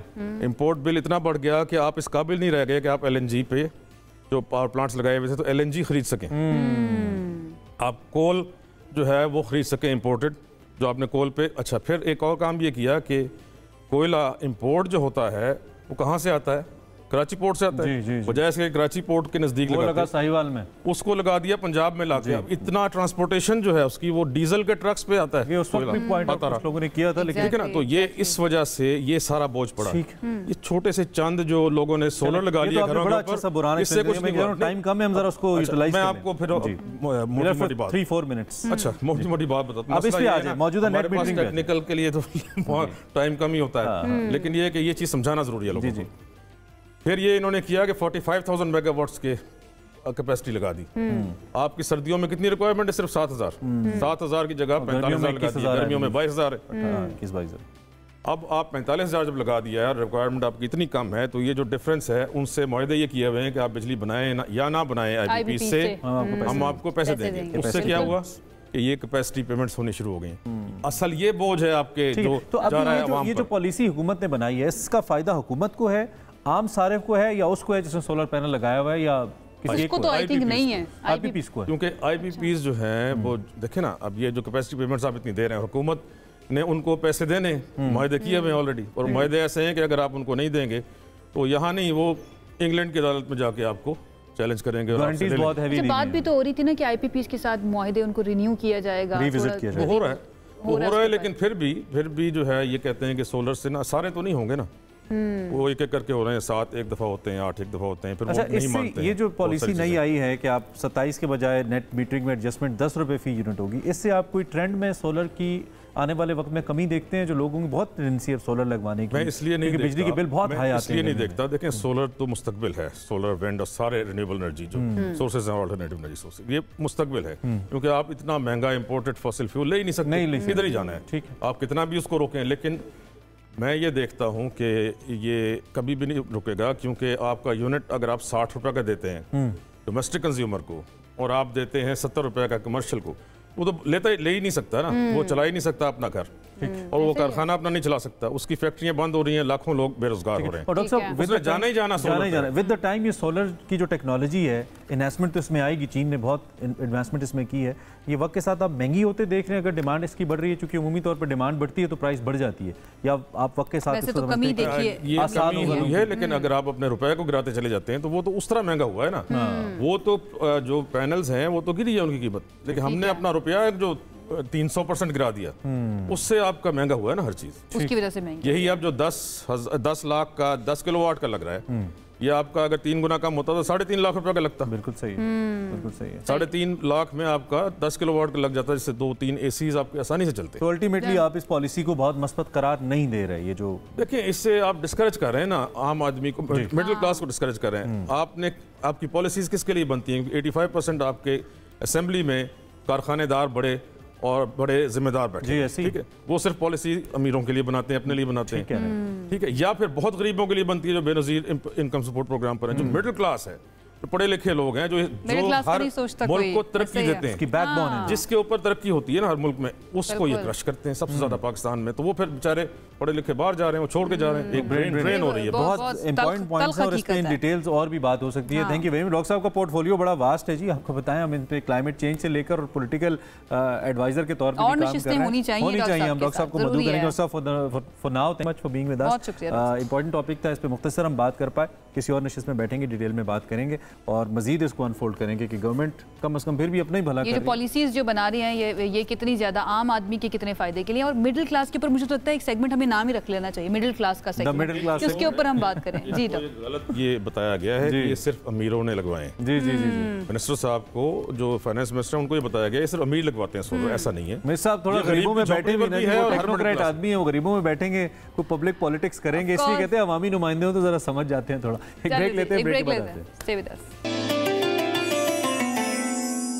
Welcome back. लाहौर और इस्लामाबाद और इसके मुज़ाफ़ात में एक और रोज़ा अपनी तकमील तक पहुंचा। अल्हम्दुलिल्लाह रब्बिल आलमीन अफ्तार हो चुकी है। उम्मीद है आपका रोज़ा खैर आफियत से गुजरा और आपको ये भी मुबारक कि आज आधे से ज़्यादा रमज़ान अल्हम्दुलिल्लाह बखैर आफियत 15 रोज़े जो है ना वो मुकम्मल हो चुके हैं। अल्हम्दुलिल्लाह बात है और बड़ी सादत की बात है। हम कहते हैं हम खुश नसीब हैं कि अल्लाह ताला ने हमें ये बरकत दी है, हमारी ज़िंदगियों के अंदर एक और रमज़ान जो है ना, और हमें ये सादत दी है कि हम इस पर बात करें। और एक और चीज़ मैं कहना चाहता हूँ कि जो इससे फ़ायदा उठाने की तलकीन की गई है ना रमज़ान से, अगर अभी तक मैं और आप वो नहीं कर पाए, यकीनन नहीं कर पाए, हमारे अमल तो इंतहाई खोटे हैं हैं फीकें, तो मज़ीद कोशिश की जा सकती है। अल्लाह रब्बुल इज़्ज़त का दर खुला है और अभी मौका हमारे पास मौजूद है मज़ीद 15 दिन के हम अपने गुनाहों की बख्शिश भी करवाएं।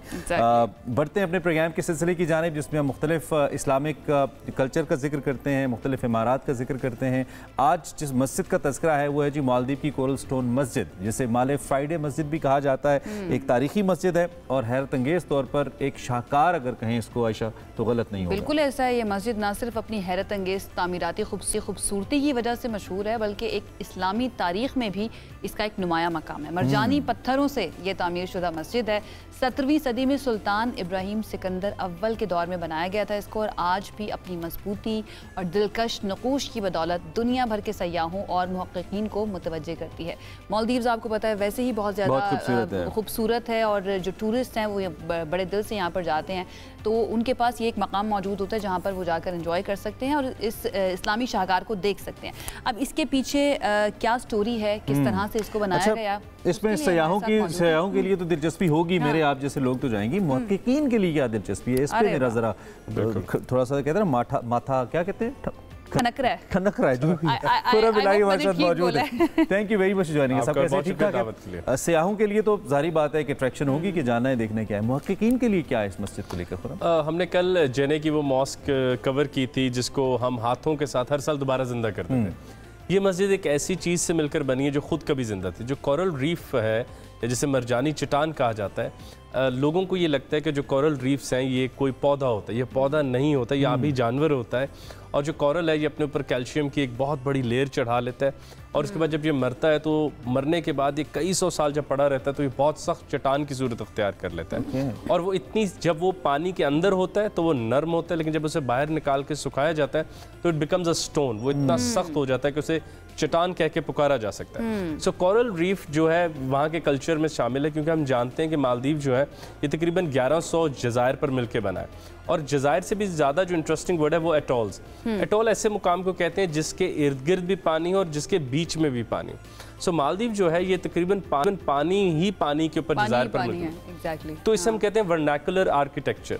ये वाली जो मस्जिद है अगर मुहक्किकीन के लिए, वर्नाकुलर आर्किटेक्चर वो होता है जो सिर्फ और सिर्फ एक इलाके, उसकी आबो हवा, उसकी सकाफत और वहाँ के इर्द गिर्द पर कौन से मटेरियल्स अवेलेबल हैं उससे मिलकर बनता हो। तो इनके पास जो चीज़ सबसे ज़्यादा थी वो पानी था, और पानी में वो जो कॉरल्स थी वो थे। तो इसकी फिर सस्टेनेबिलिटी का जो फैक्टर था वो इससे वो रिटेन होती है। सस्टेनेबिलिटी इसलिए रिटेन होती है कि ये मस्जिद 1153 में ऐसी नहीं थी।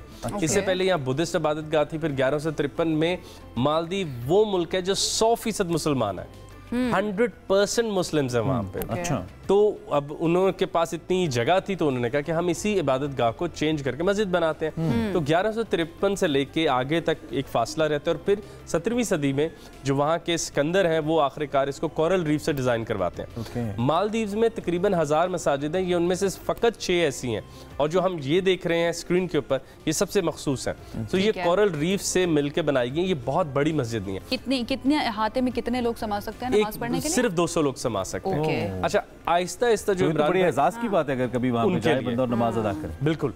और जो सस्टेनेबिलिटी का इशू है वो अब आहिस्ता आहिस्ता तब्दील हो रहा है। जैसे कि वजू के लिए वहाँ पर पोलो स्टिक्स नुमा स्टिक्स हैं और आगे बाल्टी है, आप उसे कुएं में डालते हैं, उस लंबी सी स्टिक को अपने हिस्से का पानी निकालते हुए वजू करते हैं। लेकिन अब आहिस्ता आहिस्ता वहाँ टूटियाँ लग रही हैं। ऊपर पहले छप्पड़ था, ऊपर बिल्कुल पत्ते नुमा छत थी, अब आहिस्ता आहिस्ता उसको तब्दील किया जा रहा है। लेकिन वो चीज़ जो अभी तक मखसूस अंदाज में मौजूद है वो कोरल रीफ स्टोन्स हैं जो वहाँ पर है। और फिर कोरल रीफ स्टोन्स के ऊपर वहाँ पर खत्ताती और कैलीग्राफी की गई है, जो ज़माने के वहाँ के चीफ जस्टिस ने जो खत्तात के तौर पे अपनी सर्विसेज दी और उन्होंने इसके ऊपर लिखा।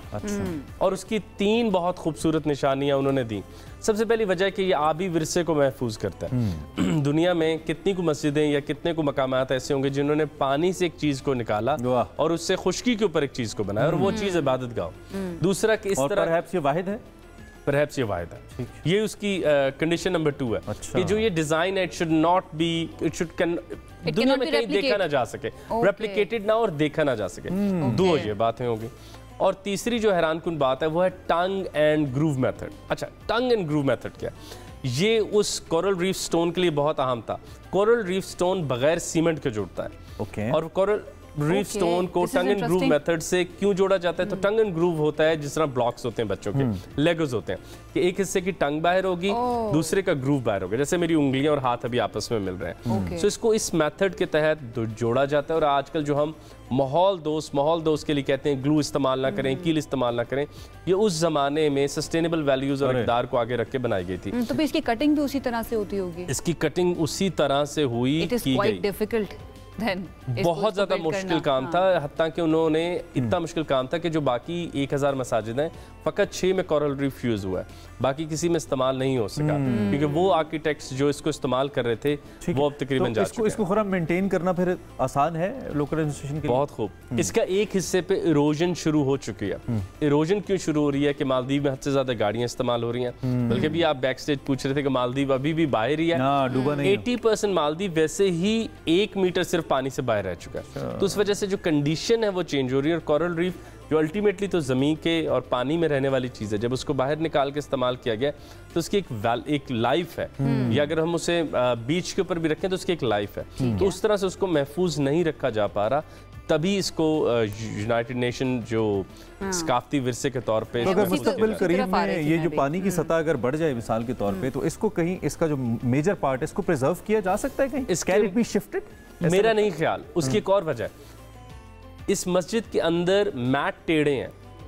मैट टेढ़े इसलिए क्योंकि इसको एक मखसूस रकबे के ऊपर बनाया गया था, किबला सेंट्रिक नहीं किया गया था। ओके। सो मतलब इसका स्ट्रक्चर पहले बनाया गया था, और जाने पे लेकिन किबला की तरफ और जाने, तो इसको उस तरह मूव नहीं किया जा सकता। इसकी एक और बड़ी इंटरेस्टिंग चीज़ है, वो है इसका मीनार।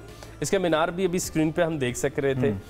So it looks like a wedding cake, और उसकी वजह ये है कि ये एक बिल्कुल पानी का मुल्क है, तो ये भी लाइट हाउस की तरह डिजाइन, लाइट हाउस की तरह। दूसरी बात ये कि ये जो हमने अभी समारा मॉस्क देखी, इसमें वो स्पाइरल मीनार है, उसकी तरह भी ये लगता है कि ये नीचे से तो चौड़ा है लेकिन आहिस्ता आहिस्ता ऊपर जाके ये काफी ज्यादा बारीक होता जाता है, और बहुत जाइगेंटिक मीनार नहीं है। और मालदीव का जो कल्चर, जो मालदीव की वैल्यूज है, उसके साथ बड़ा मैच करता हुआ नजर आता है। खुरम, ये आलमी सकाफती विरसा जो इसको करार दे दिया गया, इसके बाद इसको रीवैम्प फिर नहीं किया जा सकेगा? उसके बाद रीवैम्प नहीं किया जा सकेगा। जब आप आलमी सकाफती विरसे की तरफ किसी चीज को ले जाते हैं तो आप उसके अंदर बहुत ज्यादा चेंजेस नहीं कर सकते, आप उसको प्रिजर्व करते रहते हैं। तो अमूमी तौर पे मालदीव में तो लोग हनीमून मनाने जाते हैं या हॉलीडेज मनाने जाते हैं, तो क्या ये मस्जिद भी फिर उतना अट्रैक्ट करती है लोगों को? और क्या रिपोर्ट से लोग जाते हैं वहाँ पे? बहुत ज्यादा लोग जाते हैं, बहुत ज्यादा लोग जाते हैं। इसकी एक और खास बात यह है, इसका जो अहाता है उसमें बहुत खूबसूरत दरख्त लगे हुए हैं। इसके साथ एक बहुत कदीम कब्रिस्तान है मुसलमानों का। अच्छा। और वो सूफी बुजुर्ग तब्रेज, जिनकी वजह से मालदीव जो कि एक बुद्धिस्ट सेंट्रिक कंट्री था और उसके सारे लोगों ने इस्लाम कबूल किया, उनकी कब्र भी इस माले फ्राइडे मॉस्क के बिल्कुल साथ है, उसी आते में मौजूद है। तो ये एक more like a monumental place है जहाँ पे कब्रिस्तान भी है, खूबसूरत पुराने दरख्त भी हैं। What about the temperature? I mean इस जगह के अंदर चूंकि समंदर में वैसे तो यहाँ पे मॉडरेट किस्म का होता है मौसम जो है, लेकिन क्या टेम्परेचर को ये अब्जॉर्ब करती है जो स्ट्रक्चर आप बता रहे हैं? अच्छा, कोरल जो है ये खुद भी थोड़े से गर्म और कम गहरे पानी में ही वो होता है, तो बाहर आके भी सस्टेन करने में वही चीज़ है। जब आप सस्टेनेबिलिटी की बात कर रहे हैं कि क्या ये मॉस्क ऐसी ही बची रहेगी, तो उसका जवाब बार बार नफी में आ रहा है। ठीक है, तो अभी क्या इस्लामिक वर्ल्ड के अंदर, आखिरी सवाल है मेरा, ऐसी टेंडेंसीज इस वक्त आप देखते हैं? जैसे हम लैंडमार्क मसाजिद निकाल के लेके आ रहे हैं, हम मसाजिद तो बहुत बड़ी बड़ी मुमताज़ मसाजिद हैं जिनकी हम तस्करा कर सकते हैं, लेकिन यूनिकनेस जो उनके अंदर आती है, कैसी टेंडेंसी अब आपको नजर आती है इस्लामिक वर्ल्ड के अंदर? इतना प्यारा सवाल पूछा है। खुद ही का एक मेयार ये होता है कि आप सब जैसे हों लेकिन मुनफरिद हों। हमारे आजकल जो कल्चर आ गया है वो है कि बहुत बड़ी, बहुत वसी और बहुत ऊंची। इससे आप वर्ल्ड रिकॉर्ड तो लिख सकते हैं लेकिन आप आलमी सकाफती विरसे में नहीं आते। This is something which I can copy very easily. बहुत ऊंचा टावर है, एनीबॉडी कैन, एनीबॉडी कैन, ठीक है ना, कि आपने लीनिंग टावर ऑफ पिज़ा बनाया, एक और टावर बना दें वो झुकने लग जाए। तो इस तरह की जो बातें हैं वो हम नहीं समझ पा रहे कि हमें अपने वर्नाकुलर आर्किटेक्चर में रहना है। सहरा वाली अपनी मस्जिद बनाएंगे। इस्लाम में जो मस्जिद का तस्वुर है वो कोई डिजाइन नहीं है, वो एक मुकद्दस जगह है जहां पर तुम अपने आबो हवा सकाफत के मुताबिक उसको जिस तरह चाहे तज़ीनो राइश कर लेना। तो हम जैसे मालदीव ने किया, माली के लोगों ने किया, इराक के लोगों ने किया हुआ, तो अब हमें ऐसी वैल्यू नहीं नजर आ रही। अब हम जाइगेंटिक स्केल्स पर जाते हैं, बड़ी मस्जिद, ऊंची मस्जिद, कीमती मस्जिद, उससे आप आलमी सकाफती विरसा नहीं बन पा रहे। कंट्रीज लाइक सऊदी अरेबिया जैसे वो इतने बड़े बड़े प्रोजेक्ट्स कर रहे हैं, ऐसा कुछ मुख्तलिफ किया जा सकता है किसी नए कॉन्सेप्ट को लेकर, जिससे कोई ऐसी चीज़ बने जो यूनिक हो, जो यूनिक। ये बहुत ज़बरदस्त है। थैंक यू वेरी मच, आपका बहुत शुक्रिया हमारे साथ मौजूद रहे। एंड एज यूजुअल आप बड़ी ज़बरदस्त किस्म की माले फ्राइडे मॉस्क के हवाले से हमने डिस्कस किया। कभी आप अगर मालदीव जाएँ तो डू विजिट इट, और हमारी मालूमात जो है वो आई होप आपको हेल्प करेगी। एक ब्रेक लेते हैं, साथ रहिए। रमज़ान और हम में एक मरतबा फिर से आपको खुश आमदीद कहेंगे। इस सीरीज़ में तिब्ब नबवी सल्लल्लाहु अलैहि वसल्लम से मुंसलिक और उससे मंसूब ऐसी चीज़ों का हम जिक्र करते हैं जो आपके लिए फ़ायदेमंद है, आपकी सेहत को बेहतर करती हैं और हमारी सेहत को बेहतर करती हैं। आज के लिए जो चीज़ हमने चुनी है वो है सुरमा, जो आँखों की सेहत के लिए नबी करीम सल्लल्लाहु अलैहि वसल्लम की सुन्नत भी है और तिब्बी फ़वाइद का ख़जाना भी है। इससे जुड़ी कई मिथ्स भी मौजूद हैं। कुछ लोग कहते हैं कि शायद ये आँखों के लिए ठीक नहीं भी होता है, कुछ लोग कहते हैं कि ये बहुत अच्छा है, ये सिर्फ आँखों की जीनत के लिए नहीं है बल्कि नज़र को बेहतर भी करता है, आँखों के अंदर जो धूल जम जाती है उसको भी दूर करता है, जरासीम से भी बचाता है। इसके अलावा और बड़े फ़ायदे बताए गए हैं, कौन से हैं वो? और कुछ सुरमे की जदीद इकसाम भी तो आ चुकी है ना मार्केट में। पहले एक अलग तरह का सुरमा था, अब वो नई नई पैकिंग्स और नई नई टाइप्स ऑफ मे बी इस टाइप ऑफ दैट, इस सब पे हमने बात करनी है। हमारे साथ आगा हकीम साहब मौजूद हैं, इनसे हम बात करते हैं। आगा अब्दुल साहब, इनसे ज़रा रहनुमाई लेते हैं। Sir thank you very much और बहुत शुक्रिया वंस अगेन आप तशरीफ लाए। एक तो ये कि सबसे पहले क्या सुरमा हमारी आंखों के लिए एक ज़रूरी चीज़ है या एडिशनल है, इस्तेमाल कर लें तो अच्छा है, ना करें तो भी ठीक है? देखिए, जिस सुरमे को नबी करीम सल्लल्लाहु अलैहि वसल्लम ने रिकमेंड किया है वो इसमद है, अलिफ से मीम दाल, असमद। अच्छा, असमद ये एक पहाड़ से निकलता है। ये पहाड़ ईरान का हिस्सा है, अब वहाँ से निकलता है और उसके बारे में रिकमेंडेशन है कि सुरमा इस्तेमाल करो। अच्छा, सुरमे के बारे में जो अहादीस मुबारका में 3 हमें मुख्तलिफ रेफरेंसेस मिलते हैं, उसमें एक रेफरेंस तो ये है कि आप सल्लल्लाहु अलैहि वसल्लम सीधी आँख से सुरमा लगाना शुरू करते थे और सीधी पर ही ख़त्म करते थे। इसमें 2 रिवायतें हैं। एक रिवायत में ये है कि आप 5 बार लगाते थे और एक रिवायत में है कि आप 7 बार लगाते थे। अच्छा। लेकिन एक रिवायत में ये है कि वो दोनों आँखों में 3-3 बार लगाते थे, यानी 6 बार लगाते थे। अच्छा। तो इसका मतलब ये कि ये तमाम अहादीस मौजूद हैं कि कभी नबी करीम सल्लल्लाहु अलैहि वसल्लम ने 7 बार लगाया है, कभी 6 बार लगाया और आमतौर पे 5 बार भी लगाया है। इतनी मरतबा लगाने की भी कोई हिकमत है इसके पीछे कि इतनी मरतबा लगाना चाहिए आँखों के अंदर? देखिए, जो अल्लाह रब्बुल इज़्ज़त का निज़ाम है वो ये है कि हमारी आँख के एक कोने पर कुछ ग्लैंड्स बने हुए हैं। ये ग्लैंड्स हर वक्त एक आंसू सा बहाते रहते हैं जो हमारी आई बॉल को गीला रखता है और हर इंसान ये वाइप करता रहता है अपनी आँख को और उस आई बॉल को साफ करता रहता है। बिल्कुल, ये ब्लिंकिंग जो है, वाइपिंग जो है, ये इसके साथ साथ वो पानी जो है इस कोने में आकर नाक में एक छोटी सी ट्यूब है उसके साथ वो अंदर गिर जाता है।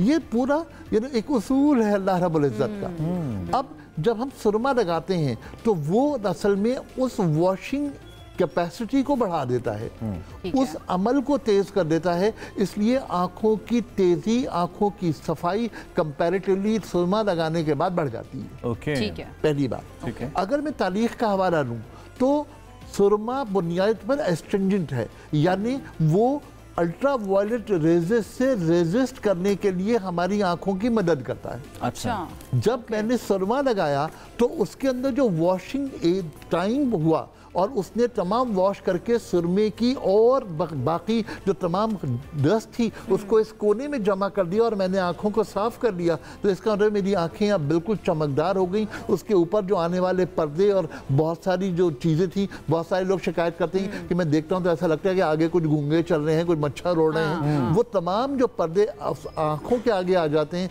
वो तमाम सुरमे से साफ हो जाते हैं। लेकिन ये सुरमा असमत का मैं यही पूछने लगा था कि उसमें और आजकल जो सुरमा अवेलेबल है इसकी कॉम्पोजिशन में क्या फ़र्क है? असल में देखिए, केमिकली जो क्रिएट किया गया सुरमा है उसके हवाले से तो ये तमाम खुसूसियात नहीं है। आप इसमत की बात करें, ठीक है। फिर इसके साथ मुझे इजाज़त दीजिए एक बात और, क्या वो अवेलेबल है इसमें? तब भी जी 100% अवेलेबल है। अच्छा, पाकिस्तान में अवेलेबल है। मैं एक सिर्फ मेयार की बात कर रहा हूँ।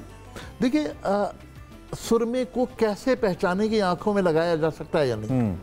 सुरमे को किसी सफ़ेद कागज़ पर फैला दें धूप में और धूप में रख दें और उसको हल्के हल्के पूरी चारों तरफ से उसको देखें, कहीं से भी सुरमे में चमक रिफ्लेक्ट हो रही हो, वो सुरमा आंखों में डालने के काबिल नहीं। अच्छा, ओके, जेट ब्लैक होना चाहिए, जेट ब्लैक होना चाहिए, इतना पाउडर्ड होना चाहिए कि सूरज की किरण पड़ने के बाद कहीं रिफ्लेक्स ना करे। अगर रिफ्लेक्स कर रही है तो इसके अंदर ग्रेन्यूल मौजूद है। और ये जो सुरमा है जो पाउडर्ड फॉर्म में है, इतना बारीक है कि जेट ब्लैक है, ये इस्मत से ही इस हालत में आता है या इसको मजीद पीसा जाता है? नहीं, ये पत्थरों की शक्ल में आता है, पहाड़ है, उस पहाड़ से निकाला जाता है और उसे इतना बारीक पीसा जाता है कि वो आंखों में इस्तेमाल के काबिल हो जाए। ठीक है। अच्छा, एक बहुत ही पुरानी मिथ और लकीली आज हम इस पे बात करें तो मुझे पूछने का मौका मिल रहा है, शीरख्वार जो तो क्या कहना चाहिए, नए पैदा होने वाले जो बच्चे हैं, नौजायद बच्चे, नौमौलूद बच्चे, उनके हवाले से बहुत से लोग हैं कि फ़ौरन जब बच्चा पैदा होता है उसकी आंख में सुरमा लगा दिया जाता है और वो सुरमा जाहिर बात है मार्केट से लेके ही लगाया जाता है। मार्केट वाला हो या इस्मत हो, क्या नए पैदा होने वाले बच्चे की आंख में सुरमा लगाना ठीक है? अगर सुरमे का मेयार ठीक है तो यकीनन ठीक है। पता कैसे चले? मैं आपसे अर्ज करूं, मैं हमेशा ये बात कहता हूं, आज मैं फिर दोहरा दूं कि रिवायतें 5 नस्लों के बाद बनती हैं, रिसर्च 21 लोगों पर करके भी मार्केट में आ जाती है। तो एक रिसर्च में और एक रिवायत में ज़मीन आसमान का फ़र्क है। और जो रिवायतें हैं वो ऐसे नहीं डेवलप होती, वो नस्लों के तजर्बे के बाद डेवलप होती है। जो लोग आंखों में लगा लेते हैं वो बिल्कुल ठीक करते हैं, इसलिए कि वो बच्चों की आंखों को बेहतर कर देता है। सुरमे के हवाले से और बच्चों के हवाले से एक फ़ायदा और भी है। मैं एक फैमिली को जानता हूँ, वो चश्मा लगाते हैं, 3 भाई हैं और तीनों की जो भवें हैं वो चश्मे से बाहर तक हैं। अच्छा, लंबी हैं? बहुत लंबी हैं और बहुत घनी हैं। अच्छा। और उनमें से माशाल्लाह मुझसे ज़्यादा उम्र के लोग हैं या मुझसे कुछ कम रहे, लेकिन बाल किसी के भी कम नहीं हैं। अच्छा। तो मैंने उनसे पूछा ये क्या राज है माशाल्लाह आपके? तो उन्होंने कहा कि हमारे रिवायत है कि बच्चा जब पैदा होता है तो अकीक़े के बाद पहली चीज़ जो उसके सर पर लगाई जाती है वो ज़ाफ़रान है। उसके बाद तिल के तेल में सुरमा मिलाकर सर पर लगाते हैं, लिहाजा वो बाल वापस आते हैं और इतने घने बाल होते हैं कि कभी कम नहीं होते। हत्ता कि उनकी वालदा जो है भवों पर भी वो तिल के तेल के साथ सुरमा लगाया करती थी तो उनकी भवें इतनी अच्छी। और रे अच्छा, ये तो बड़ा जबरदस्त, ये आपने अच्छा टोटका बता दिया। हम इस्तेमाल कर सकते हैं बड़े होने के बाद। Why not? और वो लोग जिन लोगों के बालों में कहीं पर खला आ जाता है, बालों में कहीं कमी आ जाती है, उनकी मांगे चौड़ी हो जाती हैं, वो भी अगर तिल के तेल में सुरमा मिला करके अच्छी तरह लगाएं तो डेफिनेटली उनके बाल वापस आएंगे। अच्छा। इसलिए कि सुरमे में ये खूबी है कि उसके अंदर जो ऑक्साइड हैं वो हमारे जिस्म के जो बाल हैं, बालों की जो रगें हैं, जहाँ बालों की जो जड़ होती है, वो जो फॉलिकल्स हैं, उन फॉलिकल्स में पैदा होने वाली डैंड्रफ को ख़त्म कर देती है। अच्छा।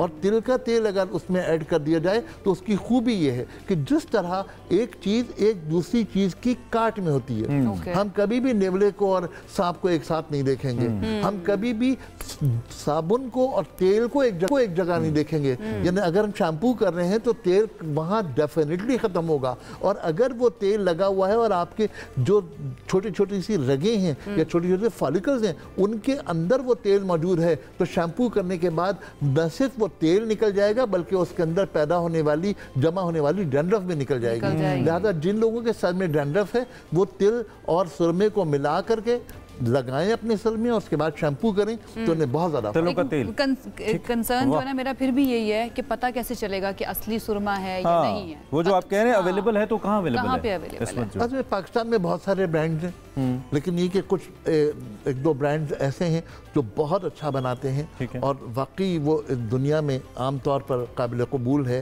इंटरनेशनल स्टैंडर्ड पे बनता है।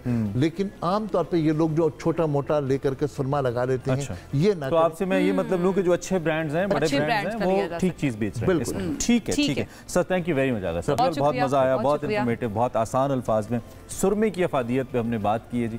अगर आपको इसमत जो असली सुरमा है और पहचान बड़ी ज़बरदस्त है, सफ़ेद कागज़ पे डाल के देखिए, अगर तो सूरज की शुआएं रिफ्लेक्ट करें, उसमें कोई कलर और नज़र चमक आए तो वो असली नहीं है, अगर सिर्फ पाउडर फॉर्म में है तो वो असली है। ज़बरदस्त किस्म की टिप्स। जेट ब्लैक होना चाहिए, रोशनी रिफ्लेक्ट नहीं करनी चाहिए उससे। और एक और जो टोटका मेरे लिए तो बड़ा फ़ायदेमंद होगा इंशाल्लाह बालों के अच्छा करने के लिए, आप लोगों ने भी सुन लिया, आप भी इस्तेमाल कर सकते हैं। बहुत शुक्रिया वंस अगेन आगा साहब। एक ब्रेक की तरफ जाते हैं और ब्रेक से वापस आएंगे तो बात करेंगे मज़ीद, साथ रहिए। रमज़ान और हम एक मरतबा फिर से आपको खुश आमदीद कहते हैं और इस ब्रेक के दौरान कराची और उसके मज़ाफ़ात में भी अज़ान मगरिब यानी वक्त इफ्तार हो चुका है।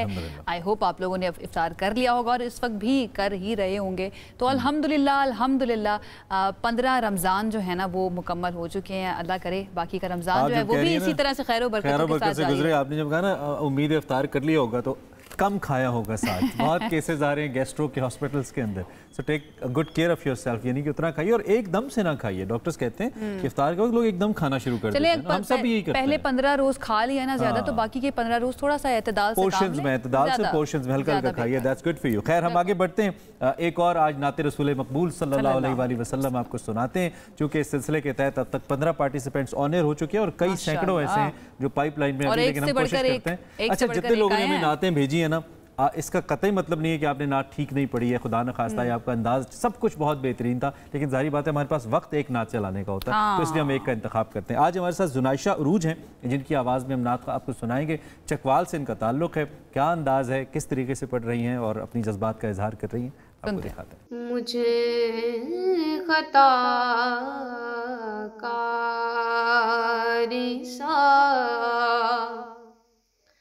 इंसान मदीने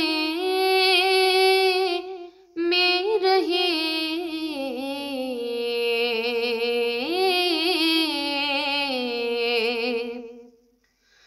बन के सरकार का मेहमान मदीने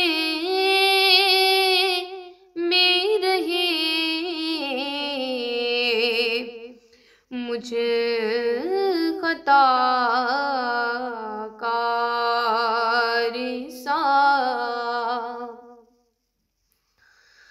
और याद आती है मुझे अहले मदीना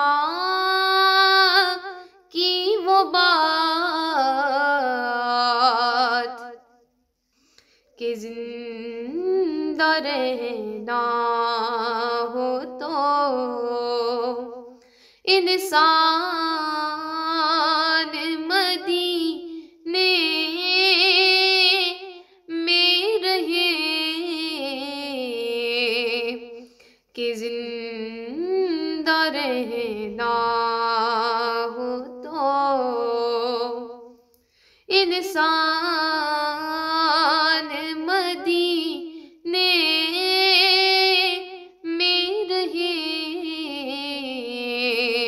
मुझे खता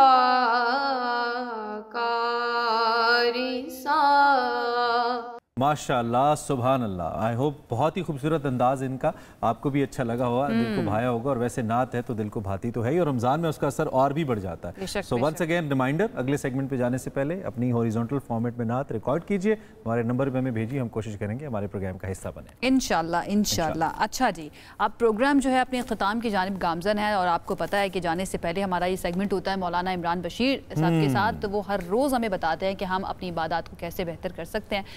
तो रमज़ानुल मुबारक जो है वो इंसान को सब्र और शुक्र और हमदर्दी के हकीकी जज्बात से आशना करता है। रोज़े के ज़रिए हमें भूख और प्यास के एहसास के साथ दूसरों के दर्द को समझने का मौका देता है। ये महीना हमें सिखाता है कि अपनी ख्वाहिशात पर काबू रखकर अल्लाह की रज़ा को कैसे हासिल किया जाए। अब अल्लाह की रज़ा मज़ीद किस तरीके से हासिल की जा सकती है, अपनी इबादत को कैसे हम बेहतर कर सकते हैं, अल्लाह के साथ ताल्लुक़ को कैसे बेहतर कर सकते हैं, उसके लिए चलते हैं हम मौलाना इमरान बशीर रहनुमाई लेते हैं थोड़ी। मौलाना थैंक यू वेरी मच, बहुत शुक्रिया। रोज़ा कौन से ऐसे अहम जज्बात हैं, अगर मैं आपसे पूछूं, जिनके या एहसासात है जिनसे हमें रोशनास कराता है, और इसके साथ साथ इंसानी शख्सियत यानी कि मेरी और आपकी शख्सियत पर कैसे इसके मस्बत असरात मुरतब होते हैं, ज़रा इस हवाले से हमारी रहनुमाई कीजिए। रोज़ा रख के इंसान के अंदर बहुत सारी तब्दीलियाँ आती हैं, अखलाक़ी भी और रूहानी भी। अखलाक़ी तौर पे तो इंसान जब भूखा रहता है ना जी, तो उसको दूसरों के भूख का, दुख दर्द का एहसास होता है। एक आदमी एक चीज़ से गुजरे ना हो। मैं आपको एक वाक़या सुनाता हूँ, लतीफ़ा भी है, वाक़या भी है और हकीकत में मबनी है। और वो ये है कि हमारे एक उस्ताद थे, उनको टाइफाइड हो गया। अब कोई तालिब इल्म आता ना कि फ़लाँ बीमारी, कोई भी बीमारी, तो कहते ये ठीक हो जाएगी, ये फ़लाँ दवाई, फ़लाँ डॉक्टर, ये वो, बैठ जाओ। कोई आके कहता ना कि मुझे टाइफाइड हो गया, ओहो इस बच्चे को ना इसके सैर व तफरी वाले मुकाम पर भेजो। क्यों? कि उनके ऊपर खुद टाइफाइड का मामला हुआ था। जब हम रोज़ा रखते हैं तो हमें एहसास होता है कि भूख किसे कहते हैं, प्यास किसे कहते हैं, इसलिए कोशिश करें कि रोज़े में थोड़ा कम खाएं। हम खा इतना लेते हैं कि इफ़्तार तक उसी के डकार आते रहते हैं, और इफ़्तार में इतना खा लेते हैं कि वो सहरी तक मामला वो मुश्किल से हज़म हो पाता है, और फिर अगले खाने की तैयारी में खाने की बजाय खिलाने पे जोर दें। इसलिए फरमाया जो खिलाता है रमज़ान में उसको वो रूहानियत नसीब होती है कि सैयदुल मलाइका आके उससे मुसाफा करते हैं। अच्छा मौलाना, हम हर रोज़ सब्र और शुक्र की अहमियत के ऊपर बात करते हैं। एक मरतबा फिर से मैं चाहूँगी कि आप हमें समझाएं कि सब्र और शुक्र की हकीकी रूह जो है उसको हम कैसे समझ सकते हैं और अपनी ज़िंदगी में हम इसको कैसे शामिल करें। आका करीम अलैहिस्सलातु वस्सलाम ने सारी ज़िंदगी इबादत इतनी की कि जब पूछा जाता कि आप इतनी इबादत करते हैं कि हत्ता तवर्रमत क़दमा, कि आपके पाँव मुबारक में वरम आ जाता है, तो आपने आगे से फरमाया अफ़ला अकूनु अब्दन शकूरा, क्या मैं अल्लाह का शुक्रगुजार बंदा ना बनूं। और सब्र इतना किया सुभान अल्लाह, आका करीम ने भी, उनकी मुबारक आल ने भी, सहाबा किराम ने भी, और आज तक जितने अल्लाह के नेक बंदे हैं वो मेरे आपके सामने हैं जो उस तरतीब पे चल रहे हैं। अल्लाह हमें भी उसका कुछ ज़रा नसीब फरमाए।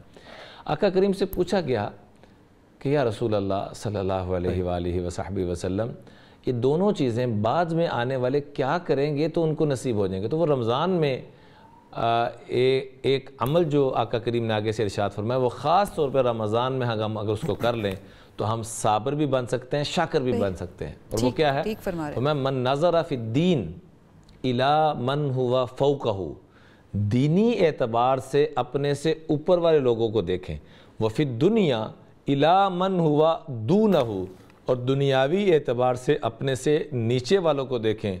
कतबहुल्लाहु साबिरन व शाकिरा, रब ताला अपने कागज़ों में इस बंदे को इस माह मुबारक में जब वो सब्र कर रहा होगा और उस सब्र में शुक्र भी आएगा कि अल्लाह मुझे 12 महीने अगर आप जैसे आजकल मैं दिन में नेमतें नहीं इस्तेमाल कर रहा, आपका हुक्म है, अगर बकिया 11 महीने मुझे ये नेमतें मिले ही ना, तो इस तरह ये कैफियत पैदा हो के हमारे बड़े मोहतरम साजिद भाईजान ने एक बड़ी खूबसूरत बात फरमाई कि 50 चीज़ों को बंदा रूटीन में देखता है, लेकिन रमज़ान में ये भी ना देखे वो भी ना देखें।